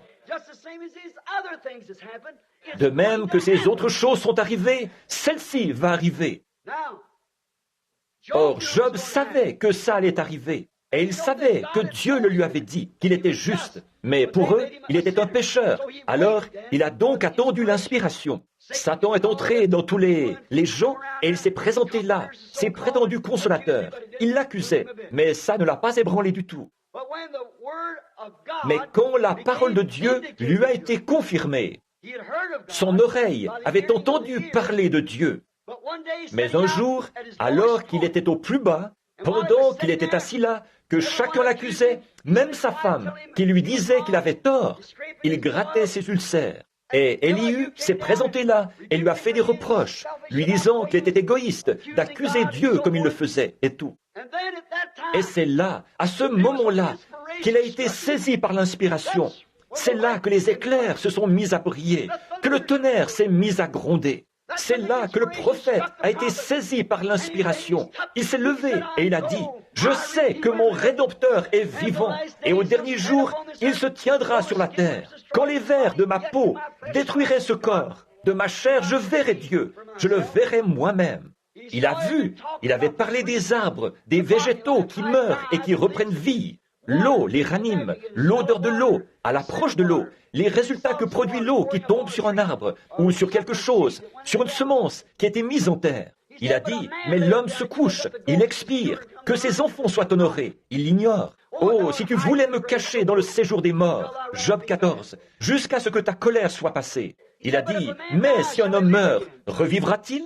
Tout le temps de mon service dans cette vie, j'attendrai jusqu'au jour de mon changement. Tu m'appelleras et je répondrai. Tu m'as fixé des limites que je ne saurais dépasser, et ainsi de suite. Il savait toutes ces choses. Il avait remarqué que l'arbre vivait, mais l'homme, que lui arrivait-il à lui quand il mourait? Il ne reprenait pas vie. Alors, Dieu était en train de lui montrer ce Rédempteur. Il voulait voir s'il y avait quelqu'un qui pouvait intercéder pour lui. Il avait intercédé pour tant de gens, mais maintenant, est-ce qu'il y avait quelqu'un qui pouvait parler en sa faveur à lui? Est-ce que quelqu'un pourrait poser sa main sur Job ou sur un homme pécheur et sur un Dieu saint et établir un pont entre les deux? Est-ce qu'il pourrait aller chez lui, frapper à sa porte? Lui ouvrirait-il la porte et lui parlerait-il pendant un moment? Mais alors, quand l'inspiration est descendue dans son cœur, alors il a pu voir Dieu. Les éclairs brillaient, le tonnerre grondait. Et à ce moment-là, il s'est levé et il a dit, « Je sais que mon Rédempteur est vivant, mon Rédempteur, et au dernier jour, il se tiendra sur la terre. » Voyez-vous, il a commencé à voir la réaction de Dieu à sa foi. Maintenant, nous nous demandons si nous pourrions voir Dieu. Est-ce qu'il y a un moyen pour nous de le voir? C'était le seul moyen que Dieu avait de mettre Job à l'épreuve. Il a dit, « Mon oreille avait entendu parler de toi, mais maintenant je t'ai vu. Mais maintenant je t'ai vu de mes yeux. » La vision de l'invisible était devenue claire. Il a vu la nuée qui se déplaçait. Il a entendu les éclairs, ou il les a vus. Il a vu le grondement du tonnerre, peut-être par temps clair. Et il a vu que Dieu était dans cette nuée et dans cet éclair. Il a pu voir Dieu avec son œil naturel. Voyez-vous, parce que l'invisible était alors devenu visible. La vision qui avait été visible à d'autres était alors confirmée clairement à l'œil naturel. C'est comme la foi avec les œuvres, comme nous en avons parlé hier soir. Abraham, il n'avait pas de Bible à lire, mais il était prophète, il avait une vision et la foi. Les autres trouvaient qu'il avait tort d'avoir ce genre de pensée-là, de penser qu'ils allaient avoir un bébé. Mais ils l'ont effectivement eu, ce bébé. En effet, c'est de la vision qu'il avait eue de ce bébé qu'il parlait. Je vais l'avoir, je vais l'avoir. Mais quand le bébé est né, alors les autres personnes ont pu voir de leurs yeux ce que lui, il avait vu en vision. De même, quand vous agissez en fonction de ce que vous croyez dans votre cœur, alors les gens reconnaissent Dieu et ils reconnaissent ce qui vous arrive par votre manière d'agir. C'est comme ça que vous voyez Dieu de vos yeux. Mais lui, malgré tout ce qu'il avait fait de bien, tout ce qu'il avait fait pour les autres, il avait besoin de quelqu'un qui intercède pour lui. Au moment de la naissance du bébé, d'Isaac, l'inspiration qui l'avait conduit à ceci a alors confirmé sa vision, de sorte que les gens ont pu voir que ce qu'il avait vu en vision, c'était réellement la vérité. Or, parfois ces grandes pulsations de la foi viennent au moment même où on atteint un point critique. C'est généralement une situation critique qui nous conduit à cela. C'est une situation critique qui a conduit Job à cela. C'est qu'il était à l'article de la mort. Ses enfants étaient morts, ses chameaux et tous ses biens avaient disparu et avaient été détruits. Même sa propre vie, il était couvert d'ulcères du sommet de la tête jusqu'à la plante des pieds. C'était une situation critique et sous la pression, il a donné sa mesure et c'est là qu'il a été saisi par l'inspiration. Oh, hommes et femmes ce soir, si vous pouviez regarder autour de vous et voir combien nous sommes proches de la venue du Seigneur. Vous qui avez remis à plus tard le baptême du Saint-Esprit. Peut-être vous êtes-vous fié à une sensation ou à quelque chose que vous avez fait et que Satan peut imiter. Alors, vous ne pouvez pas avoir en vous le vrai esprit qui vous fera aller jusqu'au bout dans les promesses de Dieu. Comment un homme qui prétend avoir le Saint-Esprit peut-il nier une seule parole de cette Bible? Dire que ce n'est pas vrai. Vous ne pouvez pas le faire. Si religieux que vous soyez, quel que soit le nombre d'églises dont vous faites partie, le nombre de registres où se trouve votre nom, si l'authentique Saint-Esprit est en vous, qui est cette parole manifestée, vous verrez le message et l'heure, parce que c'est le Saint-Esprit qui fait cela. Mais il faut que quelque chose allume cela, que vous soyez saisi par l'inspiration. Et si vous versez de l'eau sur le sol, et qu'il n'y a pas de semence là pour la recevoir, comment est-ce que ça pourrait produire quelque chose? Il n'y a là rien à produire. Ce qui veut dire que seuls les élus de Dieu verront ce qu'il en est. Les élus de Dieu ont vu ce qu'il en était du temps de Noé, du temps de Moïse, du temps de Jésus, du temps des apôtres, du temps de Luther, du temps de Wesley, du temps des pentecôtistes. Parce que c'était eux, la semence qui était sur la terre, au moment où l'inspiration a été répandue. Maintenant, pendant que l'inspiration est répandue en vue de rassembler l'épouse, ce sont uniquement les élus qui verront ce qu'il en est. Jésus a dit, « Je te loue, Père, de ce que tu as caché ces choses aux yeux des sages et des intelligents, et de ce que tu les as révélées aux petits-enfants qui sont disposés à apprendre. » Or, il faut que l'inspiration descende là-dessus. Maintenant, lorsque lui, il a été saisi par l'inspiration, là, ça y était, il avait ce qu'il fallait alors. Donc, nous voyons que ces moments critiques surviennent. Et alors, on est vraiment sous pression. Et regardez autour de vous aujourd'hui. Regardez dans quelle situation nous vivons. N'est-ce pas que nous vivons dans un Sodome et un Gomorrhe contemporain? N'est-ce pas que le monde en est là de nouveau? Ça, c'était le monde des nations qui, à l'époque, a été détruit par le feu. N'est-ce pas que Jésus a dit dans Luc chapitre 17, versets 28, 29 et 30, que ce qui arriva du temps de Sodome arrivera de même à la venue du Fils de l'homme, lorsque le Fils de l'homme se révélera. Qu'est-ce que ça veut dire, ça, se révélera? C'est un secret qui est divulgué, une révélation. C'est de révéler ou de divulguer un secret. Maintenant, ces choses qui avaient été tenues cachées tout au long des âges de l'Église, c'est maintenant le moment où elles sont révélées, divulguées. Bon, nous pourrions dire ça, mais si Dieu ne le confirmait pas, ce serait faux. Voyez-vous, Dieu n'a besoin de personne pour interpréter sa parole. Il est son propre interprète. Il a dit, une vierge concevra, et elle conçut. Il a dit que la lumière soit, et elle fut. Nous ne vivons pas dans l'âge de Luther, dans l'âge de Wesley, ni dans l'âge pentecôtiste. L'âge pentecôtiste, ce n'était que la restauration des dons qui sont revenus dans l'Église. Mais nous vivons au temps du soir. Nous vivons au temps où l'épouse est appelée à sortir. Autant les catholiques ont eu du mal à voir ce qu'il en était de Luther, et les luthériens ce qu'il en était de Wesley, et les pentecôtes, les wesleyens ce qu'il en était de l'âge pentecôtiste. Autant les pentecôtistes ont du mal à voir ce qu'il en est de cet âge-ci. Ça s'est toujours passé comme ça, parce que cela est répandu sur une semence élue, et sur elle seule. C'est ce que la Bible enseigne. Ils ne peuvent pas voir ce qu'il en est. Jésus a même prié pour eux. Il a dit qu'ils étaient aveugles et qu'ils ne le savaient pas. L'Apocalypse nous dit que dans cet âge de l'église de Laodicée, où il a été expulsé de l'église, ils sont nus, pauvres, misérables, aveugles, et ils ne le savent pas. Même chose de nouveau, ils ne peuvent pas voir ce qu'il en est, ils ne peuvent pas le comprendre, ils sont tellement empêtrés dans leur tradition. Mais souvenez-vous de la parole promise de Dieu, prononcée par la bouche de Jésus-Christ, le Dieu même qui a créé toute la création par sa parole. Celui-là même qui, avant la fondation du monde, a prononcé les paroles « qu'il y ait » et il y eut. C'est ainsi qu'il a dit. Il était dans le monde, et le monde a été fait par lui, et le monde ne l'a pas connu. Mais à tous ceux qui l'ont connu, il a donné le pouvoir de devenir enfants de Dieu.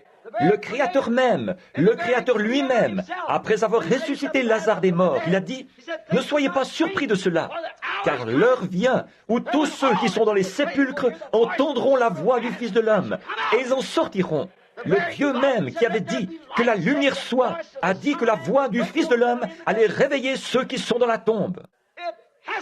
Ça ne peut pas faire autrement que d'arriver en son temps. Il a prononcé qu'il y ait mâle et femelle, et ainsi de suite, et toutes ces choses, des années et des centaines d'années avant qu'elles arrivent. Le prophète Ésaïe a été saisi par l'inspiration. Il a dit, « Un enfant nous est né, un fils nous est donné. On appellera son nom conseiller, prince de la paix, Dieu puissant, Père éternel. » Des années ont passé, des mois, des années, des jours, des semaines.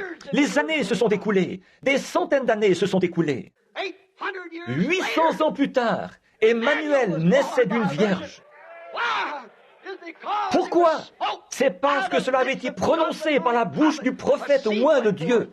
Une semence était sortie de lui. Voyez, à cette grandeur, il a dit, « Chercherez-vous, demandez-moi une vision ou un signe. » Il a dit, « Je leur donnerai un signe perpétuel. Une vierge concevra, un signe perpétuel. » Or, nous voyons que c'est généralement dans ces heures de grande tension que l'Esprit de Dieu intervient. Il a laissé les jeunes Hébreux entrer tout droit dans la fournaise ardente, avant de faire le moindre geste. Mais quand il entre en action, il entre en action.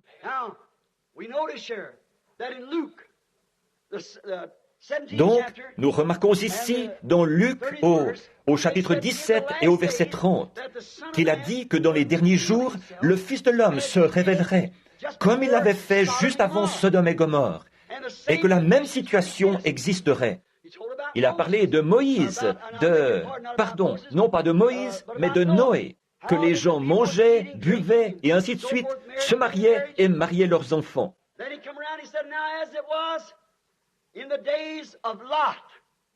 Ensuite, il a continué en disant, « Or, ce qui arriva du temps de Lot arrivera de même à l'époque où le Fils de l'homme se révélera. » Maintenant, observez, le Fils de l'homme s'est révélé au groupe d'Abraham sous la forme d'un homme, d'un prophète, dans une chair humaine, un homme ordinaire, avec de la poussière sur ses vêtements. Et Abraham l'a appelé Elohim. Jésus, ici, il promet que dans les derniers jours, le Fils de l'homme se révélera de nouveau au groupe de cette même espèce, à la semence royale d'Abraham, juste avant que le feu tombe. Souvenez-vous, l'Église n'a plus jamais reçu un seul autre témoin de cela. Abraham et les autres n'en ont plus reçu. Le Fils premier qu'ils attendaient est arrivé juste après ça. L'Église attend le Fils promis et il viendra juste après les jours de ce ministère. Il se révélera des cieux. Nous le voyons, on ne peut plus clairement, là. Ça ne peut pas faire autrement que d'arriver. Maintenant, tout ce qu'il faut, c'est qu'il y ait une pulsation, quelque chose qui pénètre un homme. Il faut que Dieu confirme, qu'il lui dise et lui montre que c'est cette chose-là qui doit arriver. Et que vous allez, comme dans le cas de Moïse, il ne voulait pas délivrer ses gens, mais Dieu lui a parlé dans un buisson ardent. Il ne voulait pas y aller, mais il lui a fallu y aller. Moïse avait entendu dire qu'il était le grand Jéhovah, mais là, il a pu le voir. Il était sous forme d'une colonne de feu. J'avais entendu parler de toi, mais maintenant, je t'ai vu. Dans quoi a-t-il été vu? Dans sa parole confirmée. Dieu avait dit à Abraham que son peuple séjournerait dans un pays étranger pendant 400 ans, mais qu'il les en ferait sortir par sa main puissante. Et remarquez, ce buisson ardent a confirmé ce que le prophète Abraham avait annoncé. Moïse a dit, j'avais entendu parler de cela, mais maintenant je l'ai vu. Maintenant, nous avons entendu dire que dans les derniers jours, le Fils de l'homme viendrait au milieu de son peuple et qu'il se révélerait aux gens de la même manière qu'il l'avait fait juste avant la destruction de Sodome. Le Fils de l'homme, qu'est-ce qu'il a fait? Il a décelé les secrets du cœur de Sarah et il a aussi donné la promesse à Abraham. Abraham avait entendu la voix de Dieu. Peut-être qu'il l'avait vue par différents moyens. Je ne sais pas quels moyens il utilisait pour lui parler, soit par des songes ou par des prophéties. Mais cette fois, il l'a vu, lui. J'avais entendu parler de toi. Maintenant, je t'ai vu. Et l'Église a entendu parler de Dieu. Ils ont lu à son sujet ce qu'il a fait et les promesses qu'il a faites. Mais maintenant, nous le voyons de nos yeux. Exactement comme Job. J'avais entendu parler de toi, mais maintenant je t'ai vu. Oh, c'est bien différent, ça. Moïse, dans cette situation critique, il s'est écrié. Et nous voyons dans l'Exode, au chapitre 14, versets 13 à 16, que Moïse, dans ce moment de grande tension, là, avec les enfants d'Israël, il a été saisi par l'inspiration et il a dit ce qu'il devait dire, sans se rendre compte qu'il l'avait dit. Voyez-vous, restez en place et regardez la délivrance que Dieu va vous accorder. Dieu ne lui avait pas encore parlé. Voyez-vous, il a été saisi par l'inspiration. Il disait, « Pourquoi nous as-tu emmenés ici? Nous aurions dû mourir en Égypte. Est-ce parce qu'il n'y avait pas de sépulcre là-bas? Tu nous as emmenés ici pour nous y faire mourir? Nous aurions pu vivre en paix, comme esclaves, jusqu'à notre mort. Mais toi, tu nous as emmenés ici. » Moïse, qui était prophète, il savait qu'il avait accès à Dieu et poussé par l'inspiration, il a dit, restez en place et vous verrez la délivrance que Dieu vous accordera. Car les Égyptiens que vous voyez aujourd'hui, vous ne les verrez plus jamais. Comment savait-il que cela allait arriver? Comment le savait-il? Il ne savait pas ce qu'il avait prononcé. Mais tout de suite, après qu'il a prononcé ça, Dieu lui a dit comment procéder. Il a dit, Moïse, ne crie pas vers moi. Prends dans ta main ton bâton et étends-le sur la mer. Et dis aux enfants d'Israël de marcher. Amen. L'inspiration, c'est ainsi qu'elle vous saisit si vous êtes malade. C'est ainsi qu'elle vous saisit si vous êtes affligé. Quelque chose vous est révélé. Et vous voyez que ça vous a été révélé. Alors vous le dites, je suis guéri. Ensuite, Dieu vous dit ce qu'il faut faire. Lève-toi et commence à marcher. Amen. Alors, l'affaire est classée. Quand vous pouvez procéder comme ça, c'est comme ça que Dieu procède. Alors, vous voyez Dieu manifester à travers votre être. C'est Dieu qui lui avait dit de faire ça. Et alors, tous ceux qui étaient présents, tous ceux d'Israël qui étaient présents ont vu l'inspiration qui avait saisi Moïse. De leurs propres yeux, ils ont vu Dieu, d'un souffle, refouler cette eau d'un côté à l'autre. Et cette colonne de feu les a conduits de l'autre côté de la mer. Il avait entendu parler de Dieu, ensuite ils ont vu Dieu. Josué, à cette heure critique, alors que les armées avaient été mises en déroute et que le soleil allait se coucher, Josué était prophète. Et il savait que si jamais ces armées avaient la possibilité de se regrouper et de revenir l'attaquer, il perdrait encore d'autres hommes. Alors, à cette heure critique où quelque chose devait être fait, il n'y avait qu'un moyen. S'il pouvait faire en sorte qu'elles continuent à fuir, il les mettrait en déroute, les écraserait toutes. Mais il n'y avait pas assez de lumière pour le faire. Alors Josué s'est tenu là, il a levé les mains, il a dit, « Soleil, arrête-toi, et toi lune, tiens-toi immobile sur la vallée d'Ajalon, jusqu'à ce que j'ai terminé cette bataille. » Et le soleil s'est arrêté. Ils ont entendu Josué parler, et ensuite, ils ont vu Dieu de leurs propres yeux entrer en action. C'est vrai.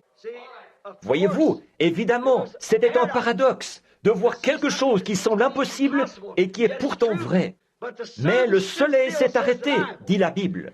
Bon, je ne sais pas quelle est votre idée à vous là-dessus, comment vous concevez le mouvement de ce monde, mais de toute façon, le soleil s'est arrêté. Peut-être que Josué n'a même pas cherché à comprendre comment il allait procéder, comment Dieu allait procéder. Tout ce qu'il a dit, c'est « Soleil, arrête-toi ». Il l'a dit, et peut-être qu'il ne savait pas ce qu'il disait, parce que c'était quelque chose que Dieu lui avait donné, et c'est lui qui a agi. C'est la même chose pour Marc 11, 23. Si vous dites à cette montagne, « ôte-toi de là », et si vous ne doutez pas dans votre cœur, mais que vous croyez que ce que vous avez dit arrivera, ce que vous aurez dit vous sera accordé. Seulement, vous ne pouvez pas le dire en ayant les idées embrouillées. Il faut que vous le disiez en étant poussé par l'inspiration. Amen.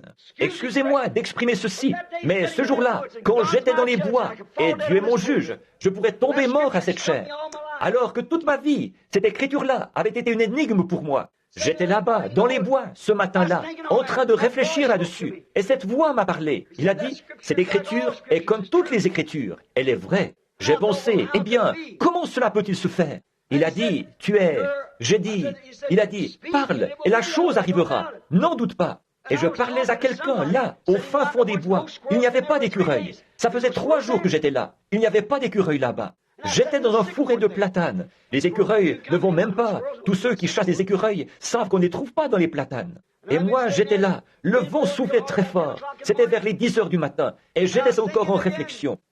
La voix dit, tu es en train de chasser et tu as besoin d'écureuils, tout comme Abraham avait besoin d'un bélier. J'ai pensé, elle m'a toujours dit la vérité, mais ça me semble bizarre.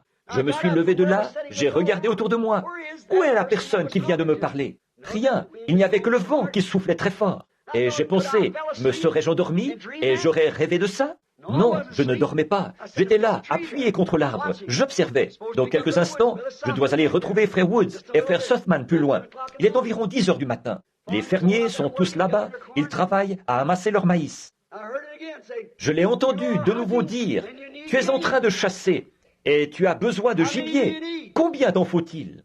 J'ai pensé, bon, pour ne pas y aller trop fort, je vais n'en demander que 3 écureuils. Je veux 3 jeunes écureuils roux. C'est ça que je veux. Il a dit, alors dis-le.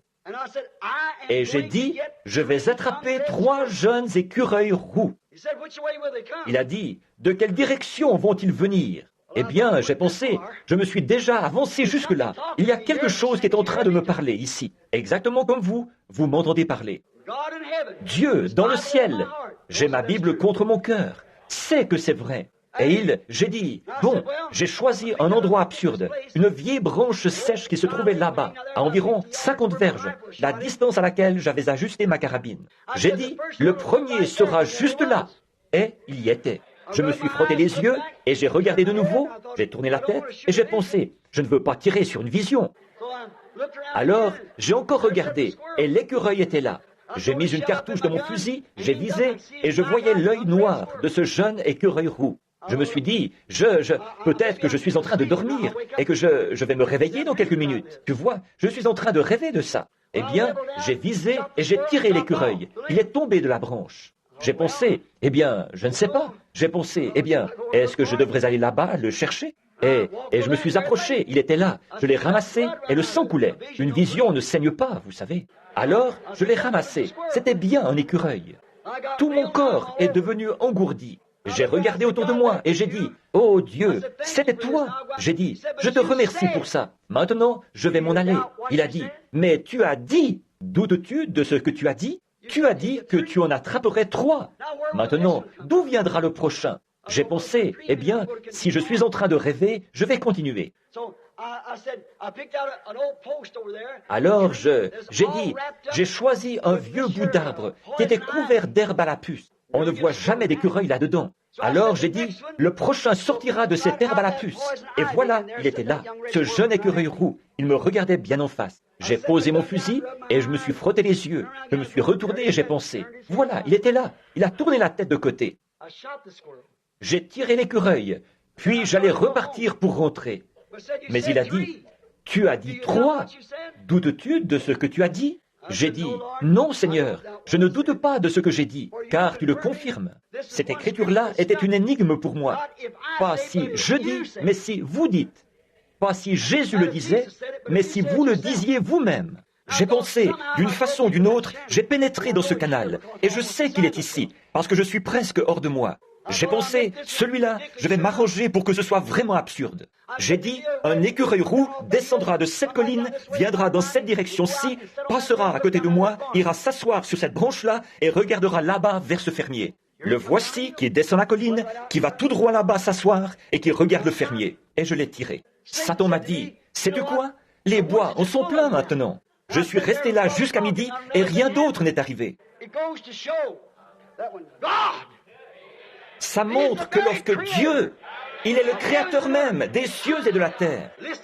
À l'écoute maintenant à Jeffersonville, il y a une famille du nom de Wright. Frère Woods et moi, nous étions allés les voir. C'est eux qui font le vin de la communion pour l'église. La petite Edith était là, dans la pièce, une jeune femme infirme. Elle avait été malade toute sa vie. Alors, nous nous sommes toujours attendus à Dieu pour qu'il la guérisse. Sa sœur est veuve. Son mari a été tué. Elle s'appelle Hattie. C'est une petite femme très humble. Pendant que frère Banks et moi étions allés lui chercher un lapin, elles avaient fait une grosse tourte aux cerises. Elles m'ont fait asseoir et manger. Nous étions tous assis autour de la table et nous parlions de ceci, car c'était arrivé juste quelques jours auparavant.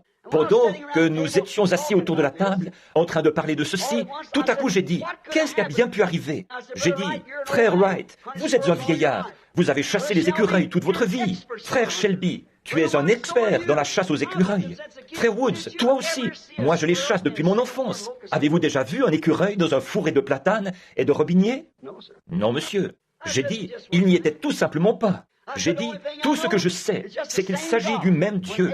Quand Abraham avait besoin d'un bélier, il était Jéhovah Jireh. Il pouvait se pourvoir lui-même. J'ai dit, je crois que c'est la même chose. Et cette brave Hattie, qui était assise au fond de la pièce, a dit, frère Branham, ce n'est rien d'autre que la vérité. Elle a prononcé la parole juste. Quand elle a dit ça, le Saint-Esprit est descendu de nouveau dans ce canal. Et tous, ils l'ont senti. Je me suis levé, j'ai dit, sœur Hattie, ainsi dit le Seigneur, tu as prononcé la parole juste, comme l'avait fait la syrophénicienne. Le Saint-Esprit me parle maintenant, et il me dit de te donner ce que ton cœur désire. J'ai dit, maintenant, si je suis le serviteur de Dieu, si c'est le cas, la chose arrivera. Si je ne suis pas le serviteur de Dieu, alors je suis un menteur, et la chose n'arrivera pas. Je suis un trompeur. J'ai dit, maintenant, éprouve et vois si c'est l'Esprit de Dieu ou pas. Elle a dit, frère Branham, tout le monde pleurait. Elle a dit, que vais-je demander? J'ai dit, tu as une sœur infirme qui est assise là. J'avais $20 dans ma poche que j'allais lui remettre, un don qu'elle avait fait. Cette femme ne tire même pas un revenu de $200 par année de sa modeste petite ferme pour elle et ses 2 garçons. Ces garçons étaient devenus de vrais rickies, comme les jeunes le sont à l'école, vous savez, et ils étaient insolents avec leur mère. Ils avaient 15 ou 16 ans.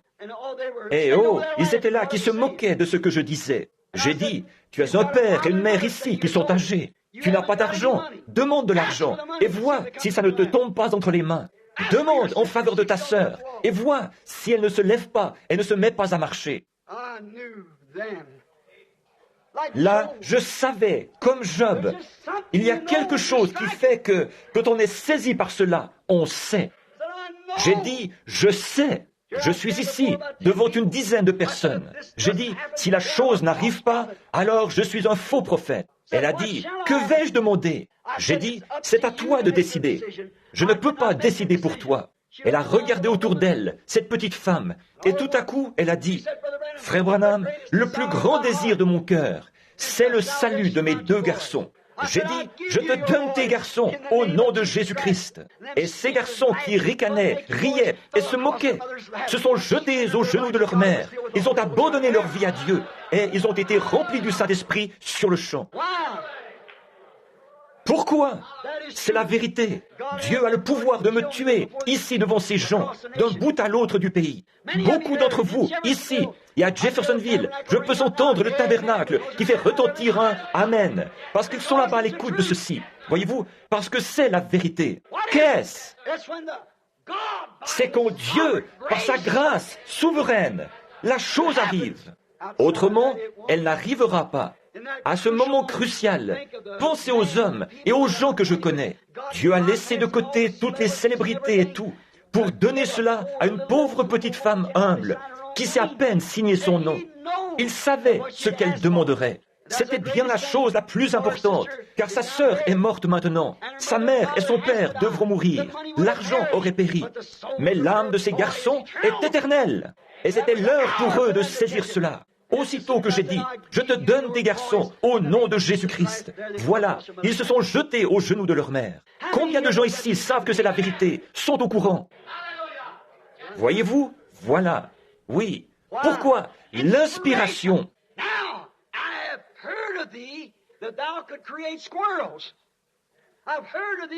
Maintenant, j'avais entendu dire que tu pouvais créer des écureuils.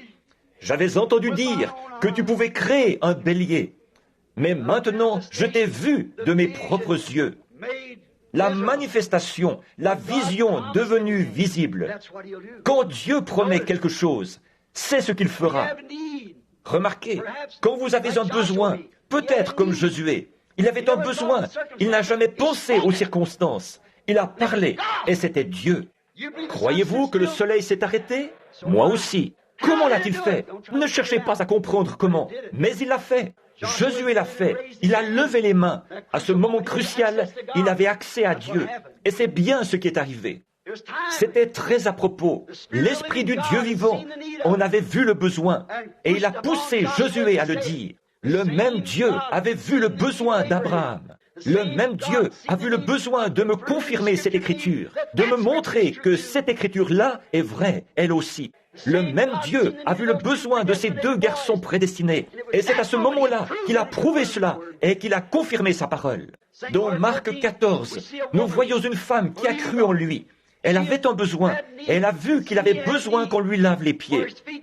Tout ce qu'il lui fallait, c'était d'être poussé par l'inspiration à passer à l'action.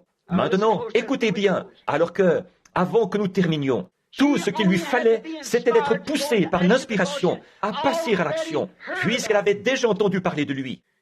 Elle avait entendu dire qu'il avait pardonné les péchés d'une femme, d'une prostituée, et qu'il avait dit, lequel d'entre vous est sans péché, qu'il jette la première pierre. Elle avait entendu parler de lui, mais maintenant elle le voyait. Elle a été poussée par l'inspiration à le servir. C'est tout ce qu'il vous faut à vous. Laissez le Saint-Esprit vous dire que vous êtes un pécheur.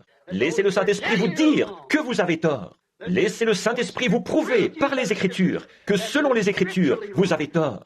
Et ce, parce qu'il agira uniquement dans un canal parfaitement conforme à chaque Écriture de Dieu. Il ne bifurquera en aucun cas. Si vous le faites, cela ne vous avancera absolument à rien. En effet, le Saint-Esprit aura beau vous inspirer cela, mais si l'âme n'est pas en règle avec Dieu, comme nous en avons déjà parlé cette semaine, de toute façon, ça ne servira à rien. Souvenez-vous, des faux oins s'élèveront dans les derniers jours. Pas des faux Jésus, mais des faux Christ, oins. Et ils séduiront même les élus, si c'était possible. Remarquez, elle avait un service à lui rendre. Elle avait entendu parler de lui, maintenant elle le voyait de ses yeux. Elle avait un service à rendre, et elle n'avait rien pour le rendre. Mais elle s'est quand même précipitée en avant pour rendre ce service. Et Dieu lui a fourni l'eau et les serviettes pour laver ses pieds. Toute sa vie, elle avait entendu parler d'un Dieu vivant, mais maintenant, elle le voyait de ses yeux. Elle savait que c'était lui, et elle a été saisie par l'inspiration qui lui disait « Voici le messager ». Il avait besoin qu'on lui rende un service. Elle n'avait rien pour le servir. Ses pieds étaient sales. Mais elle s'est quand même précipitée en avant pour lui rendre un service, parce qu'elle était poussée par l'inspiration à le faire. Oh, membres d'église rétrograde, homme ou femme dénominationnel, ne pouvez-vous pas voir le besoin qu'a Jésus ce soir? Si vous pouviez seulement être saisi par l'inspiration, c'est maintenant l'heure d'agir. Mais elle l'a vu de ses yeux. Les autres qui étaient là se moquaient même de lui. Ils ne croyaient pas son message. En fait, l'autre pasteur, le vieux Simon, l'avait fait venir pour se moquer de lui. Ils ne croyaient pas qu'il était prophète. Et donc, alors qu'il semblait que le diable avait arrangé tout ça pour l'amener à dire ça, il a dit en lui-même, « Si cet homme était prophète, il saurait de quelle espèce est la femme qui est à ses pieds. S'il était prophète, voyez-vous, ça ne lui avait même pas été révélé qui il était. Il ne pouvait être saisi par aucune inspiration, parce qu'il n'y avait là rien qui puisse être saisi. Mais elle en a été saisie. Ses yeux avaient vu plus loin que la critique qu'il en faisait. Elle croyait qu'il était cela. Voyez-vous, la parole des prophètes. Elle savait qu'en lui étaient confirmées toutes les paroles des prophètes. Elle avait entendu dire qu'il était sur terre, mais maintenant elle le voyait. Observez ce qu'elle a fait. Elle a vu la parole faite chair, le Messie, l'Emmanuel. Quand elle a donné libre cours à la pulsation de sa foi, la révélation de qui il était, à l'époque dans laquelle elle vivait, qu'il était l'agneau de Dieu pour des pécheurs comme elle, elle s'est avancée pour répondre à ses besoins, sans savoir comment elle allait procéder. C'est comme ça que se produit une guérison véritable. C'est quand il vous est révélé qu'il a été blessé pour vos transgressions, brisé pour vos iniquités, et que c'est par ses meurtrissures que vous avez été guéris. Quand vous recevez l'inspiration pour voir sa présence ici, de Marc 11 ou de Luc 17:30, qui dit qu'il se révélera dans les derniers jours, parmi son peuple, dans la chair humaine, comme il l'avait fait avant Sodome. Quand vous voyez ça, et que quelque chose vous saisit, il se peut que le docteur dise, le cancer est toujours là. Il se peut que le patient dise, je ne sais pas comment, je vais faire pour marcher, mais je vais marcher quand même. Nous ne savons pas comment ça va se faire. Elle s'est avancée pour le servir, parce que l'inspiration l'avait saisie, elle, lui disant que c'était l'heure, que c'était là le messager, que c'était là le Messie qui devait guérir. Et elle y a cru. Il avait besoin qu'on lui rende un service, et elle s'est avancée sans que rien ne montre qu'elle pourrait le faire. Elle a simplement marché selon son inspiration. Regardez bien, Dieu a ouvert les fontaines des glandes lacrymales de ses yeux. Les mêmes yeux qui avaient entendu, oreilles qui avaient entendu parler de lui, les yeux qui l'ont vu ont versé des larmes de joie. Et aussi, cette longue chevelure que Dieu lui avait donnée, en plus des larmes qui coulaient, Dieu lui a fourni des serviettes, ses cheveux, en plus des larmes. Elle a répondu à ses besoins, aux besoins qu'avait le Dieu vivant. Elle avait entendu parler de lui, mais maintenant elle le voyait. Elle pouvait lui rendre un service. Ô pécheur, pourquoi ne pas faire de même en voyant les besoins actuels? Il a besoin de vous, de votre service. Maintenant, vous voyez celui dont vous aviez déjà entendu parler dans la Bible. Nous l'avons vu venir ici hier soir, et nous avons vu ce qu'il a fait. Nous le voyons, réunion après réunion, et parfois nous restons là, froids et indifférents. Nous disons, oui, je sais que l'Écriture le dit. Oh, j'ai vu la chose se faire, voyez-vous? Nous n'avons pas d'enthousiasme. Ça ne semble pas nous saisir comme ça devrait. On dirait que quelque chose n'est pas là. C'est comme si vous versiez, si vous preniez une allumette et que vous la frottiez. Si l'allumette, s'il n'y a pas de soufre sur le bout de cette allumette, elle ne pourra pas s'allumer. Vous aurez beau gratter, gratter et gratter encore, mais si un produit chimique a détruit le soufre qu'il y avait là, elle ne s'allumera pas. Il n'y aura pas de lumière.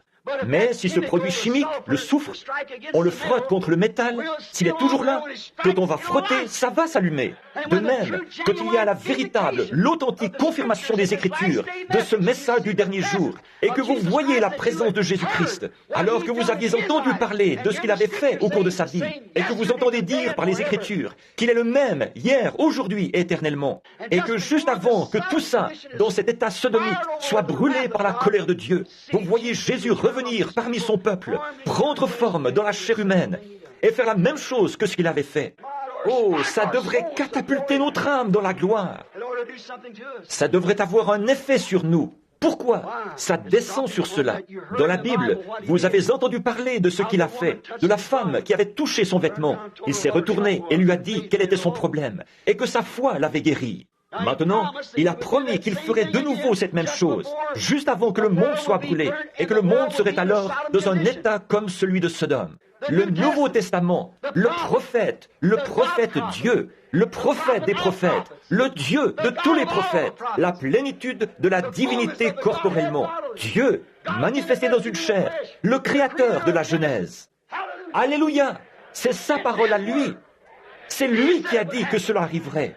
Et nous voyons un état comme celui de Sodome. Nous voyons le monde dans cet état-là. Et maintenant, nous le voyons descendre et faire exactement ce qu'il avait dit qu'il ferait.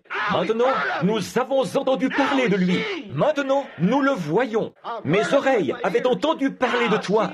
Maintenant, mes yeux t'ont vu. Amen. Je le vois de mes propres yeux. Ce devrait être une heure prodigieuse. Ce devrait être un moment prodigieux, la confirmation de sa parole. Toujours, quand la parole est confirmée, c'est Dieu qui parle dans sa parole, qui se rend visible pour que vous puissiez voir ce qu'il en est. Alors, voilà une prostituée, une fille des rues, qui se prosterne devant l'autel, devant Jésus. Et elle lui a lavé les pieds de ses larmes, et les a essuyés avec ses cheveux. Dieu a honoré cela. Il a dit, partout où cette bonne nouvelle sera prêchée, qu'on raconte ceci en mémoire de cette femme. Pourquoi? Regardez comme elle était corrompue, mais quelque chose l'a saisie. Elle a vu la parole de la promesse qui avait été donnée dans le jardin d'Éden, c'est-à-dire la semence de la femme écrasera la tête du serpent.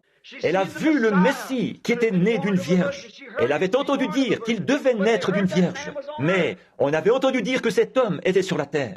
Elle avait entendu dire qu'il y avait un jeune rabbin, un prophète, qui guérissait les malades. Elle l'a cru. Et la voilà qui descend la rue, tout en promenant le regard. Elle a regardé là-bas, et elle a vu qu'il y avait une grande réception. Elle s'est approchée doucement de la clôture, et elle a regardé de l'autre côté. Et il était là.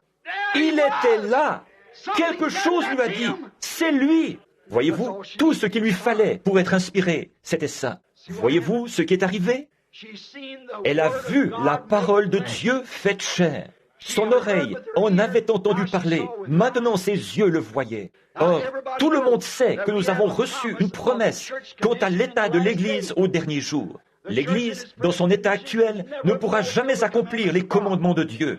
La grande commission, elle ne pourrait jamais appeler l'épouse à sortir.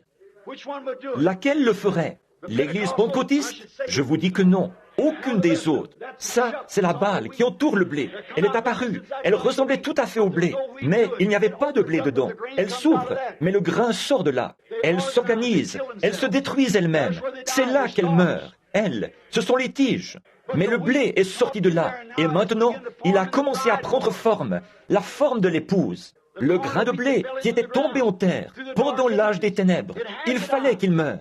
Ce critiqueur qui disait « Pourquoi un Dieu de miséricorde, qui avait pu ouvrir la mer Rouge, a-t-il laissé ces pauvres chrétiens se faire dévorer par des lions, être brûlés et tout ?» Il est resté à ne rien faire comme s'il s'en moquait. Le pauvre ignorant, ne savait-il pas que si le grain de blé ne tombe en terre, il fallait qu'il meure pendant l'âge des ténèbres, comme n'importe quel grain de blé doit aller en terre et être enseveli pour produire, dans la première réforme, les 2 pouces de Luther, la tige. Il fallait qu'il se manifeste chez les Wesleyens, là, pour produire le pollen, l'aigrette, le grand âge missionnaire. Il fallait qu'il se manifeste chez les pentecôtistes pour ramener la restauration des dons, ce qui allait presque séduire même les élus. Ça ressemble au grain de blé. Ouvrez-le. Dedans, il n'y a pas de blé du tout, ce n'est que la balle. Mais là, ils se sont mis à former l'organisation unitaire, l'organisation trinitaire, l'organisation binitaire, l'organisation de l'Église de Dieu. Ils se sont tous organisés. Et voilà, c'est la mort, carrément. Et maintenant, qu'est-ce qui se produit? Par contre, elle a servi à protéger le blé, qui a continué à pousser pendant tout ce temps-là. Mais maintenant, elle commence à s'en écarter, et on voit paraître le blé. Ceci, ce n'est pas l'âge pentecôtiste, c'est l'âge du dernier jour, c'est l'âge de l'épouse, c'est la lumière du soir. C'est le moment où Malachie 4 doit s'accomplir, conformément au modèle établi par Dieu. C'est le moment où Luc 17:30 doit s'accomplir.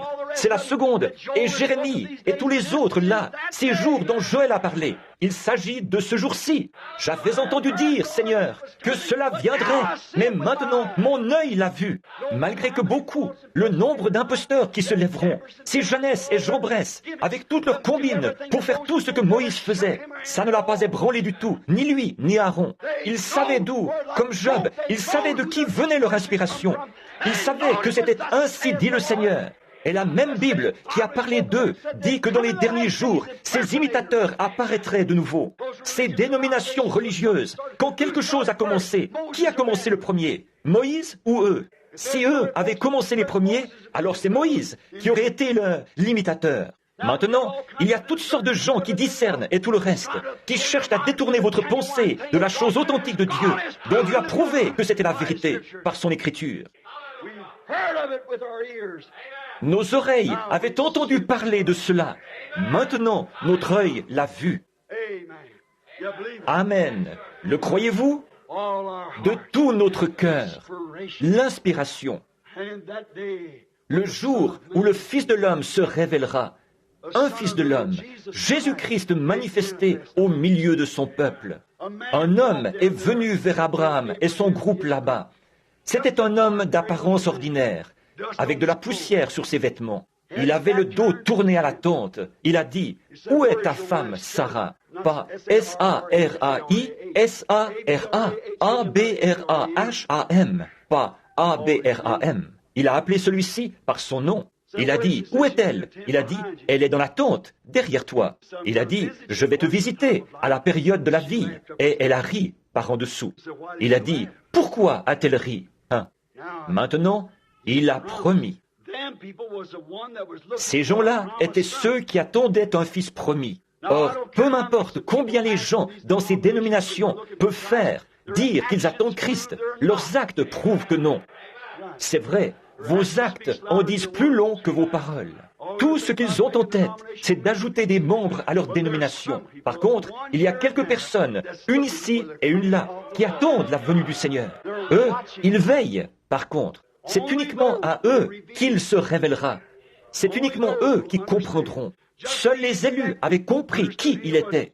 Imaginez un peu, il y avait peut-être 3 millions de personnes, de Juifs sur la terre, et pas même un tiers d'entre eux n'a su qu'il était là. Il était venu et reparti avant qu'ils le sachent, voyez. Mais il s'est révélé à ceux qui attendaient. Jean-Baptiste et les apôtres qui avaient répondu à l'appel lancé par Jean, et ainsi de suite. Et Anne, l'aveugle dans le temple. Siméon, le sacrificateur, à qui il avait été révélé par le Saint-Esprit qu'il verrait le Christ. Tous les grands conducteurs religieux, les théologiens et tout ça, ils étaient tout ce qu'il y a de plus aveugles. La pluie ne peut faire lever la semence que si la semence est déjà là. De même que vous étiez d'abord un germe dans votre père. Il ne vous connaissait pas, mais vous étiez quand même dans votre père. Mais grâce au terrain d'ensemencement de votre mère, vous avez été manifesté à sa ressemblance. Et alors, il a pu vous parler. Dieu, le grand Dieu, si vous avez la vie éternelle, alors ce germe de la vie éternelle, il était en Dieu au commencement. Et vous étiez là, vous étiez dans sa pensée, votre nom est tout. Et lui, par sa prescience, il vous avait destiné à voir ceci. Vous, qui n'y avez pas été destiné, vous ne le verrez jamais. Mais souvenez-vous, au nom du Seigneur Jésus, c'est maintenant l'heure. Ne voulez-vous pas croire en lui? Donnez-lui votre vie. Je dois m'arrêter. Il est 21 heures passées. Inclinons la tête.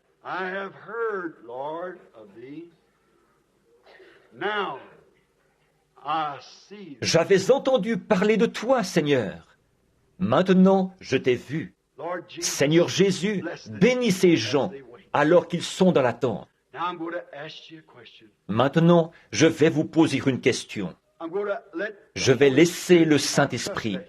J'ai confiance qu'il le fera. Sondez votre pensée.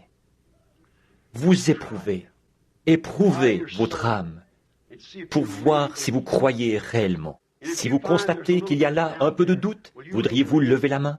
Dites, Seigneur Jésus, fais que je te voie. J'ai entendu parler de toi, mais je ne t'ai jamais réellement vu. Fais que je te voie, je croirai. Très bien. C'est bien. Y a-t-il des gens ici qui ne le connaissent pas comme leur sauveur? Levez la main. Dites, si je suis un pécheur, mais si tu veux bien me permettre de te voir, Seigneur Jésus, manifester cette parole dont il parle. Je sais que c'est par cela que Job t'a vu. Je sais que c'est par cela qu'Abraham t'a vu. Je sais que c'est par cela que tous les autres t'ont vu, parce que c'était ta parole promise qui était confirmée. J'avais entendu parler de toutes sortes de choses, de combines et tout, mais je comprends qu'il y a un message du dernier jour dans le pays, dont un ange a parlé au bord de la rivière en 1933. J'ai entendu parler des services de guérison qui se font, et je sais que, quand cela arrive, les choses ne peuvent pas demeurer dans la même vieille ornière dénominationnelle. Cela n'a pas été envoyé dans ce but-là. Jamais les choses n'en sont demeurées là. Qu'est-ce qui se serait passé si Moïse était venu, disant « Construisons une arche comme Noé l'a fait, et sortons de l'Égypte en naviguant sur le fleuve. » Oh non, voyez, non, il avait un message de la part de Dieu, dont il était la manifestation. L'entrée en scène de ce prophète aurait dû, là même, suffire à Israël comme preuve. Il n'avait pas eu de prophète depuis 400 ans. Il n'avait pas eu de prophète, et voici un prophète qui entre en scène. Ils auraient dû savoir qu'il allait se produire quelque chose. Israël, de nouveau, n'avait pas eu de prophète depuis des centaines d'années, et voici Jésus qui entre en scène. La femme au puits a dit, « Seigneur, je vois que tu es prophète. » Or, nous n'en avons pas eu depuis 400 ans, parce qu'il avait su ce qu'il y avait dans son cœur. Voyez? Maintenant, il nous a été promis un âge de l'Église, tout au long de ceux-ci, des réformateurs, et nous les avons eus. Mais il a promis, dans Malachie 4, que dans les derniers jours, il resterait fidèle au modèle qu'il a établi, et ce qui allait se produire pour ramener le cœur des enfants à la foi des pères apostoliques, dans ce but même. Et l'Église est tellement divisée dans des dénominations et des ismes, elle est tellement déchirée qu'elle est morte. Elle a servi de porteur. Et puis, il a promis qu'à l'heure du message du 7e ange, les 7 sceaux seraient révélés et les mystères de Dieu seraient annoncés. Apocalypse 10, quand le 7e ange commencerait à proclamer son message, non pas le service de guérison, mais le message qui accompagne le service de guérison. Jésus était un type épatant du moment qu'il pouvait guérir les malades. Mais il a dit, quand moi et mon Père, nous sommes un. Ah non, ça c'est faux. Job était épatant jusqu'à ce qu'il lui arrive quelque chose. Voyez, c'est toujours comme ça. Croyez. Voulez-vous l'accepter maintenant? Levez la main. Dites, je crois vraiment en lui. Je veux l'accepter. Que Dieu vous bénisse. Que Dieu vous bénisse. C'est bien. Maintenant, restez assis bien tranquillement et priez pendant un instant.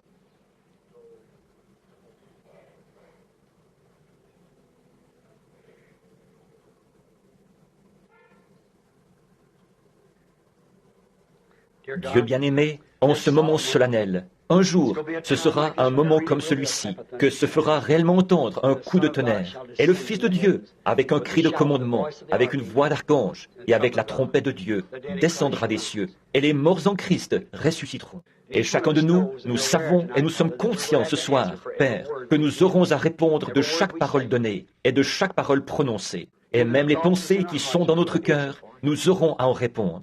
Je te prie, ô Dieu, au nom de Jésus, de purifier chaque cœur qui est ici. Purifie mon cœur, purifie le cœur de ces gens, et que nous soyons bien disposés, Seigneur, que nos yeux spirituels soient ouverts ce soir pour voir la gloire du Dieu Tout-Puissant. Nous avons entendu parler de lui, ô Dieu notre Père. Nous te prions de nous permettre de le voir. Accorde-le, Père, accorde ces bénédictions, je te prie, par le nom de Jésus-Christ. Amen. Souvenez-vous, dans votre cœur, là où vous êtes assis, faites votre petit autel. Dites, Seigneur Jésus, viens maintenant dans mon cœur. Donne-moi quelque chose à quoi je puisse me cramponner. Fais que je sente cette inspiration qui m'indique que tu es présent. Maintenant, ceci, c'est toute une déclaration à faire devant des gens. C'est toute une chose à faire. Maintenant, je vais demander au Seigneur Dieu, demandez, combien d'entre vous reçoivent les bandes? Avez-vous entendu parler de « Messieurs, quelle heure est-il » Ces magazines et tout ça, n'avons-nous pas montré ça 1 an avant que cela arrive? La science ne sait pas quoi répondre à ce sujet. Il y avait là le Seigneur Jésus couronné, avec cette perruque blanche sur la tête, comme vous le voyez dans la Bible, dans Apocalypse 1 et dans Daniel, le juge suprême du ciel et de la terre. Juste là, même la science ne peut pas voir ce qu'il en est. Et à l'observatoire là-bas, à l'université de l'Arizona et un peu partout au Mexique, ils font des recherches. Ils en font depuis 2 ans. Et vous, à l'avance, cela vous avait été dit que cela allait arriver. Et puis le tremblement de terre en Alaska, alors. Regardez bien Hollywood s'enfoncer dans la mer. Regardez bien, et vous verrez si ce n'est pas ce qui lui arrive. Il ne m'a encore jamais rien dit qui soit faux. C'est ce qui lui arrivera. Voyez?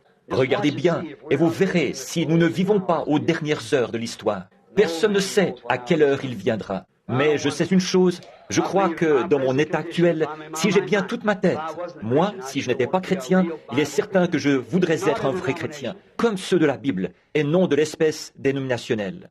Ne vous appuyez pas sur le fait que vous avez crié. Nous l'avons entendu ce matin, l'avons prouvé par la parole de Dieu. C'est complètement en dehors de la volonté de Dieu. Ça n'a eu aucun autre effet que de causer la mort. Ne soyez pas dans la tige, soyez dans la vie. Voyez?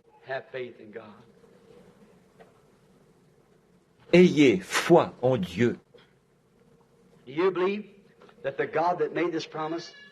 Croyez-vous que le Dieu qui a fait cette promesse, qui est apparu lui-même dans le livre de la Genèse, qui est apparu à Abraham et qui a accompli ce miracle, ce même Dieu a été fait chair humaine. Il est né d'une vierge. Là-bas, c'était une théophanie, bien sûr. Mais alors, quand il est venu dans une chair humaine, que c'était le même homme et qu'il a accompli les mêmes choses, ne croyez-vous pas que si Dieu pouvait trouver une personne, selon ce qu'il a promis de faire dans Malachie 4, un canal à travers lequel il pourrait parler, qu'alors il accomplirait là la chose même qu'il avait dit qu'il ferait?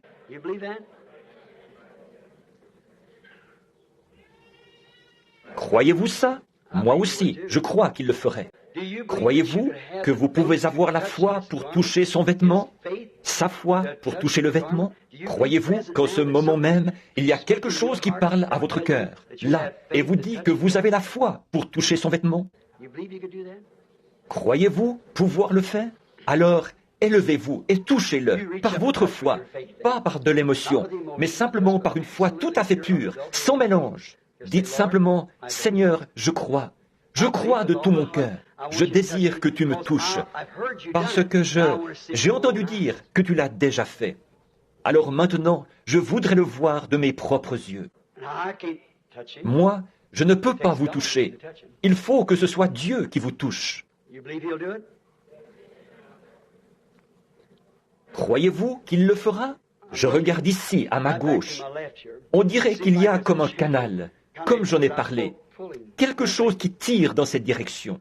Maintenant que je l'ai orienté dans cette direction, là, la réception est très bonne. C'est une dame qui est assise là avec son mari.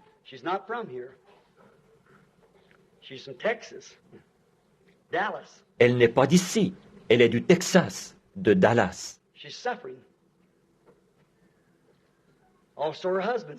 Elle est souffrante. Son mari aussi est souffrant. Elle souffre de complications. Elle a eu une opération. C'est exact. Son mari souffre du dos, de maux de dos. Monsieur et Madame Corbet, du Texas, de Dallas au Texas. Si c'est ça, levez la main. Je vous suis inconnu, pas vrai? Il n'y a absolument aucun moyen pour moi de connaître ces choses. Qu'est-ce que c'est? Mon oreille avait entendu parler de toi. Maintenant, je t'ai vu. Vous voyez ce que je veux dire? Maintenant, demandez à ce couple. Je ne les ai jamais vus de ma vie. Mon oreille avait entendu parler de toi. Maintenant, mon œil t'a vu.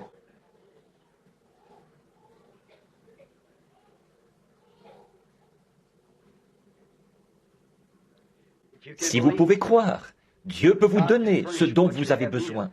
L'homme qui est assis là, la main sur le menton, qui fait de l'hypertension. Monsieur, croyez-vous que Dieu vous rétablira? Vous le croyez? Celui qui est assis, la main comme ceci, vous croyez que Dieu vous guérira de cette hypertension? Levez la main si vous le croyez. Très bien, il le fait. Je n'ai jamais vu cet homme de ma vie. Je ne sais rien sur lui. Mais vous aviez entendu dire que Jésus, ici dans la Bible, avait dit qu'il ferait ces choses. Maintenant, vous le voyez. Vous voyez ce que je veux dire? Si tu peux croire, tout est possible. Seulement à ceux qui croient. Il faut une réelle et authentique foi pour le faire. Mais si vous pouvez le croire, Dieu vous l'accordera.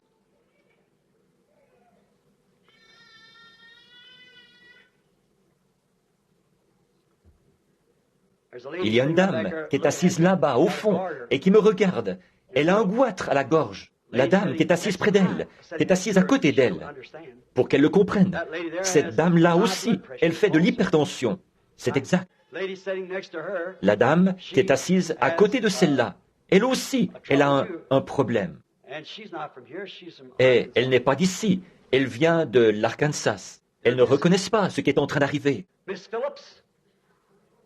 Mademoiselle Phillips, croyez au Seigneur Jésus-Christ et soyez guéris.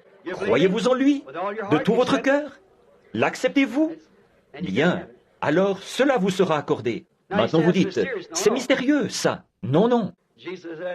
Jésus a dit, ton nom est Simon, tu es le fils de Jonas. Pas vrai?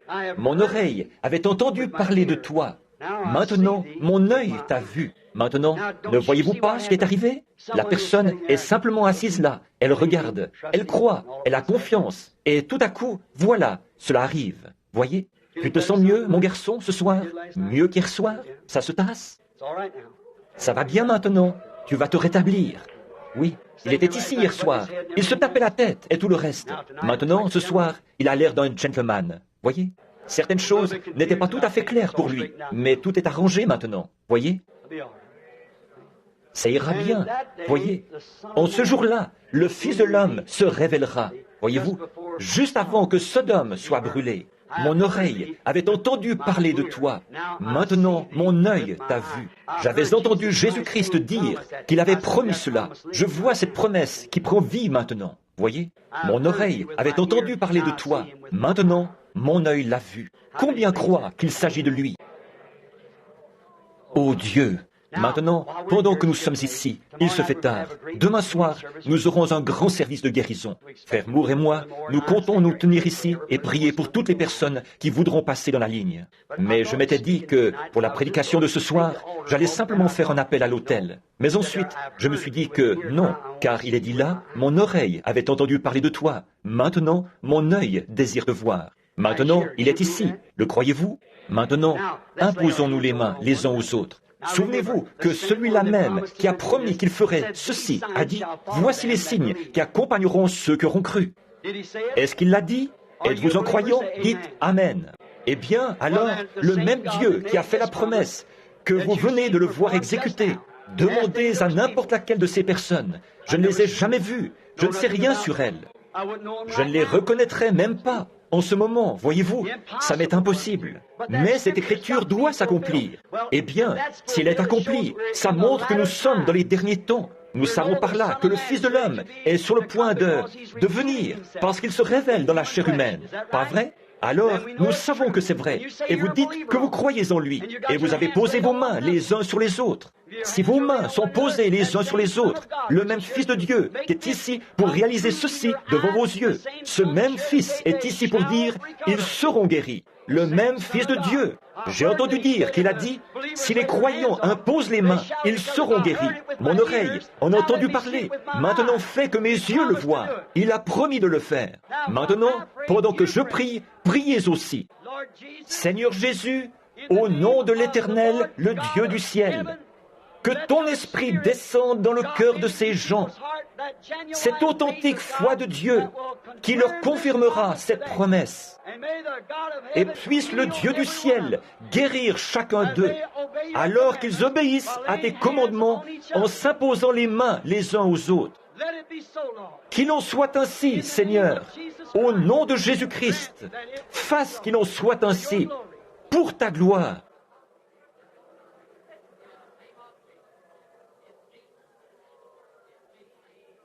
Maintenant, croyez-vous que vous avez reçu ce que vous avez demandé? Y a-t-il quelque chose dans votre cœur qui vous le dit? Sentez-vous ce petit brin d'inspiration qui dit, eh bien, c'est terminé, c'est fini. Le commandement de Dieu avait dit que notre oreille pouvait l'entendre. Maintenant, notre œil peut le voir. Job a dit, mon oreille avait entendu parler de toi, mais maintenant, mes yeux t'ont vu.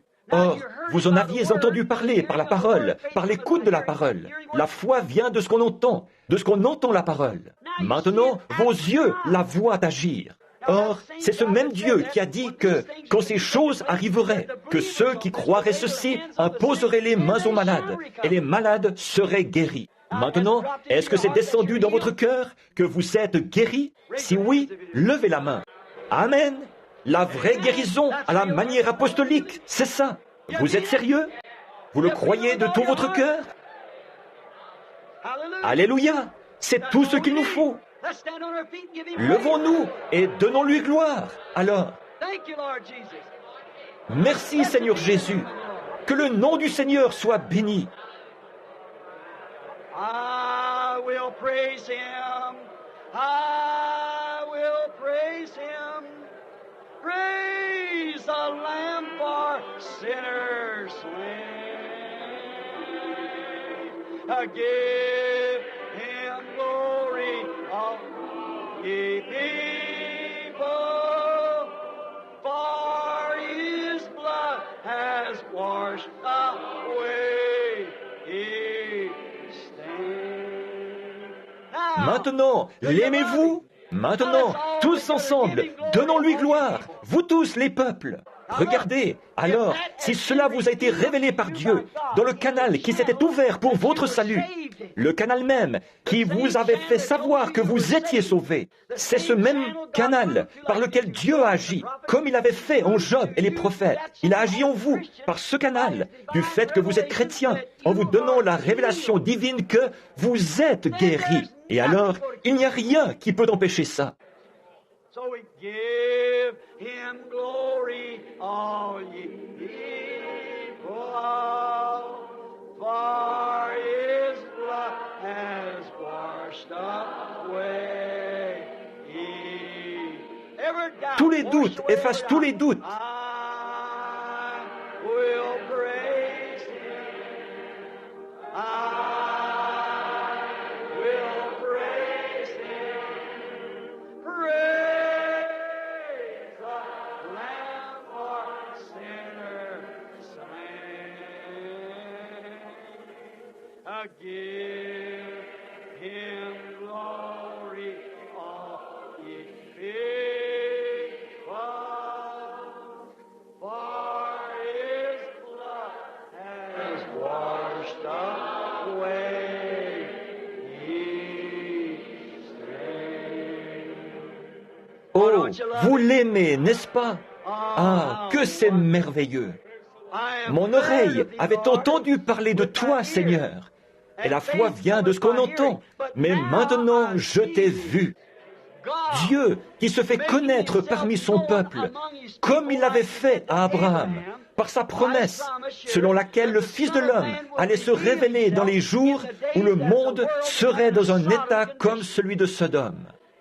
3 messagers étaient venus, étaient descendus du ciel. Il y avait un groupe dénominationnel dans Sodome, et un Billy Graham et un Oral Roberts sont allés là-bas. Souvenez-vous, comme je vous l'ai dit, jamais dans l'histoire de l'Église, il n'y a eu, jusqu'à maintenant, un messager envoyé à l'Église universelle dont le nom se termine comme Abraham. H-A-M. G-R-A-H-A-M, 6 lettres, pour le monde, un nombre d'hommes. Mais Abraham, c'était un nom de 7 lettres, le nombre complet et parfait de Dieu. Voyez? Et remarquez ce qu'ont fait ces messagers qui sont allés là-bas. Ils ont prêché la parole. Ils les ont appelés à sortir. Ils leur ont dit de se repentir. Mais celui qui est resté avec Abraham, voyez-vous, a accompli un miracle en disant à Abraham ce que Sarah faisait et pensait dans la tente derrière lui. Et Jésus, qui était celui qui était dans cette personne, a dit, lorsque le monde sera dans un état comme celui de Sodome, comme à cette époque-là, alors le Fils de l'homme se révélera de nouveau. Et il y a tous les autres passages de l'Écriture qui le confirment. Là, au commencement était là, et la parole était avec, et la parole était, et la parole a été faite chair, et elle a habité parmi nous. Pas vrai? Maintenant, nous voyons cette même parole promise de Luc, de Malachie, toutes ces autres promesses pour aujourd'hui, qui s'est faite chair, qui habite parmi nous, et dont nos oreilles avaient entendu parler. Maintenant, nos yeux le voient interpréter sa propre parole. Nous n'avons pas besoin de l'interprétation des hommes. Ô Église du Dieu vivant, vous qui êtes ici, ou qui êtes reliés à nous par le téléphone, réveillez-vous rapidement, avant qu'il soit trop tard. Que Dieu vous bénisse. I love him. I love him. Because he first loved me. I purchased my salvation on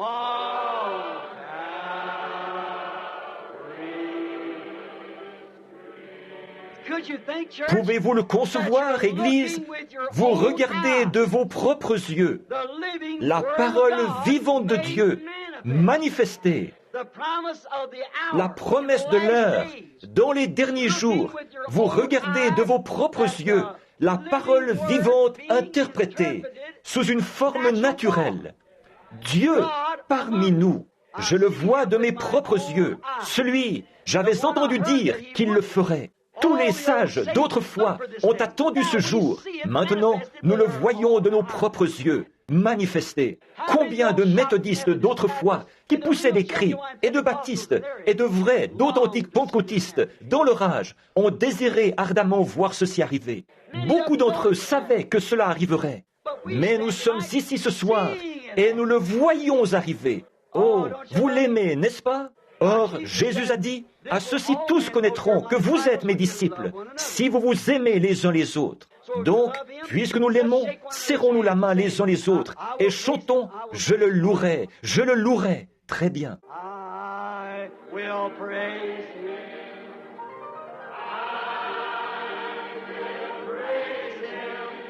Oh, praise the Lamb for sinners slain. Give Him glory. Comment allez-vous? For His blood has washed away.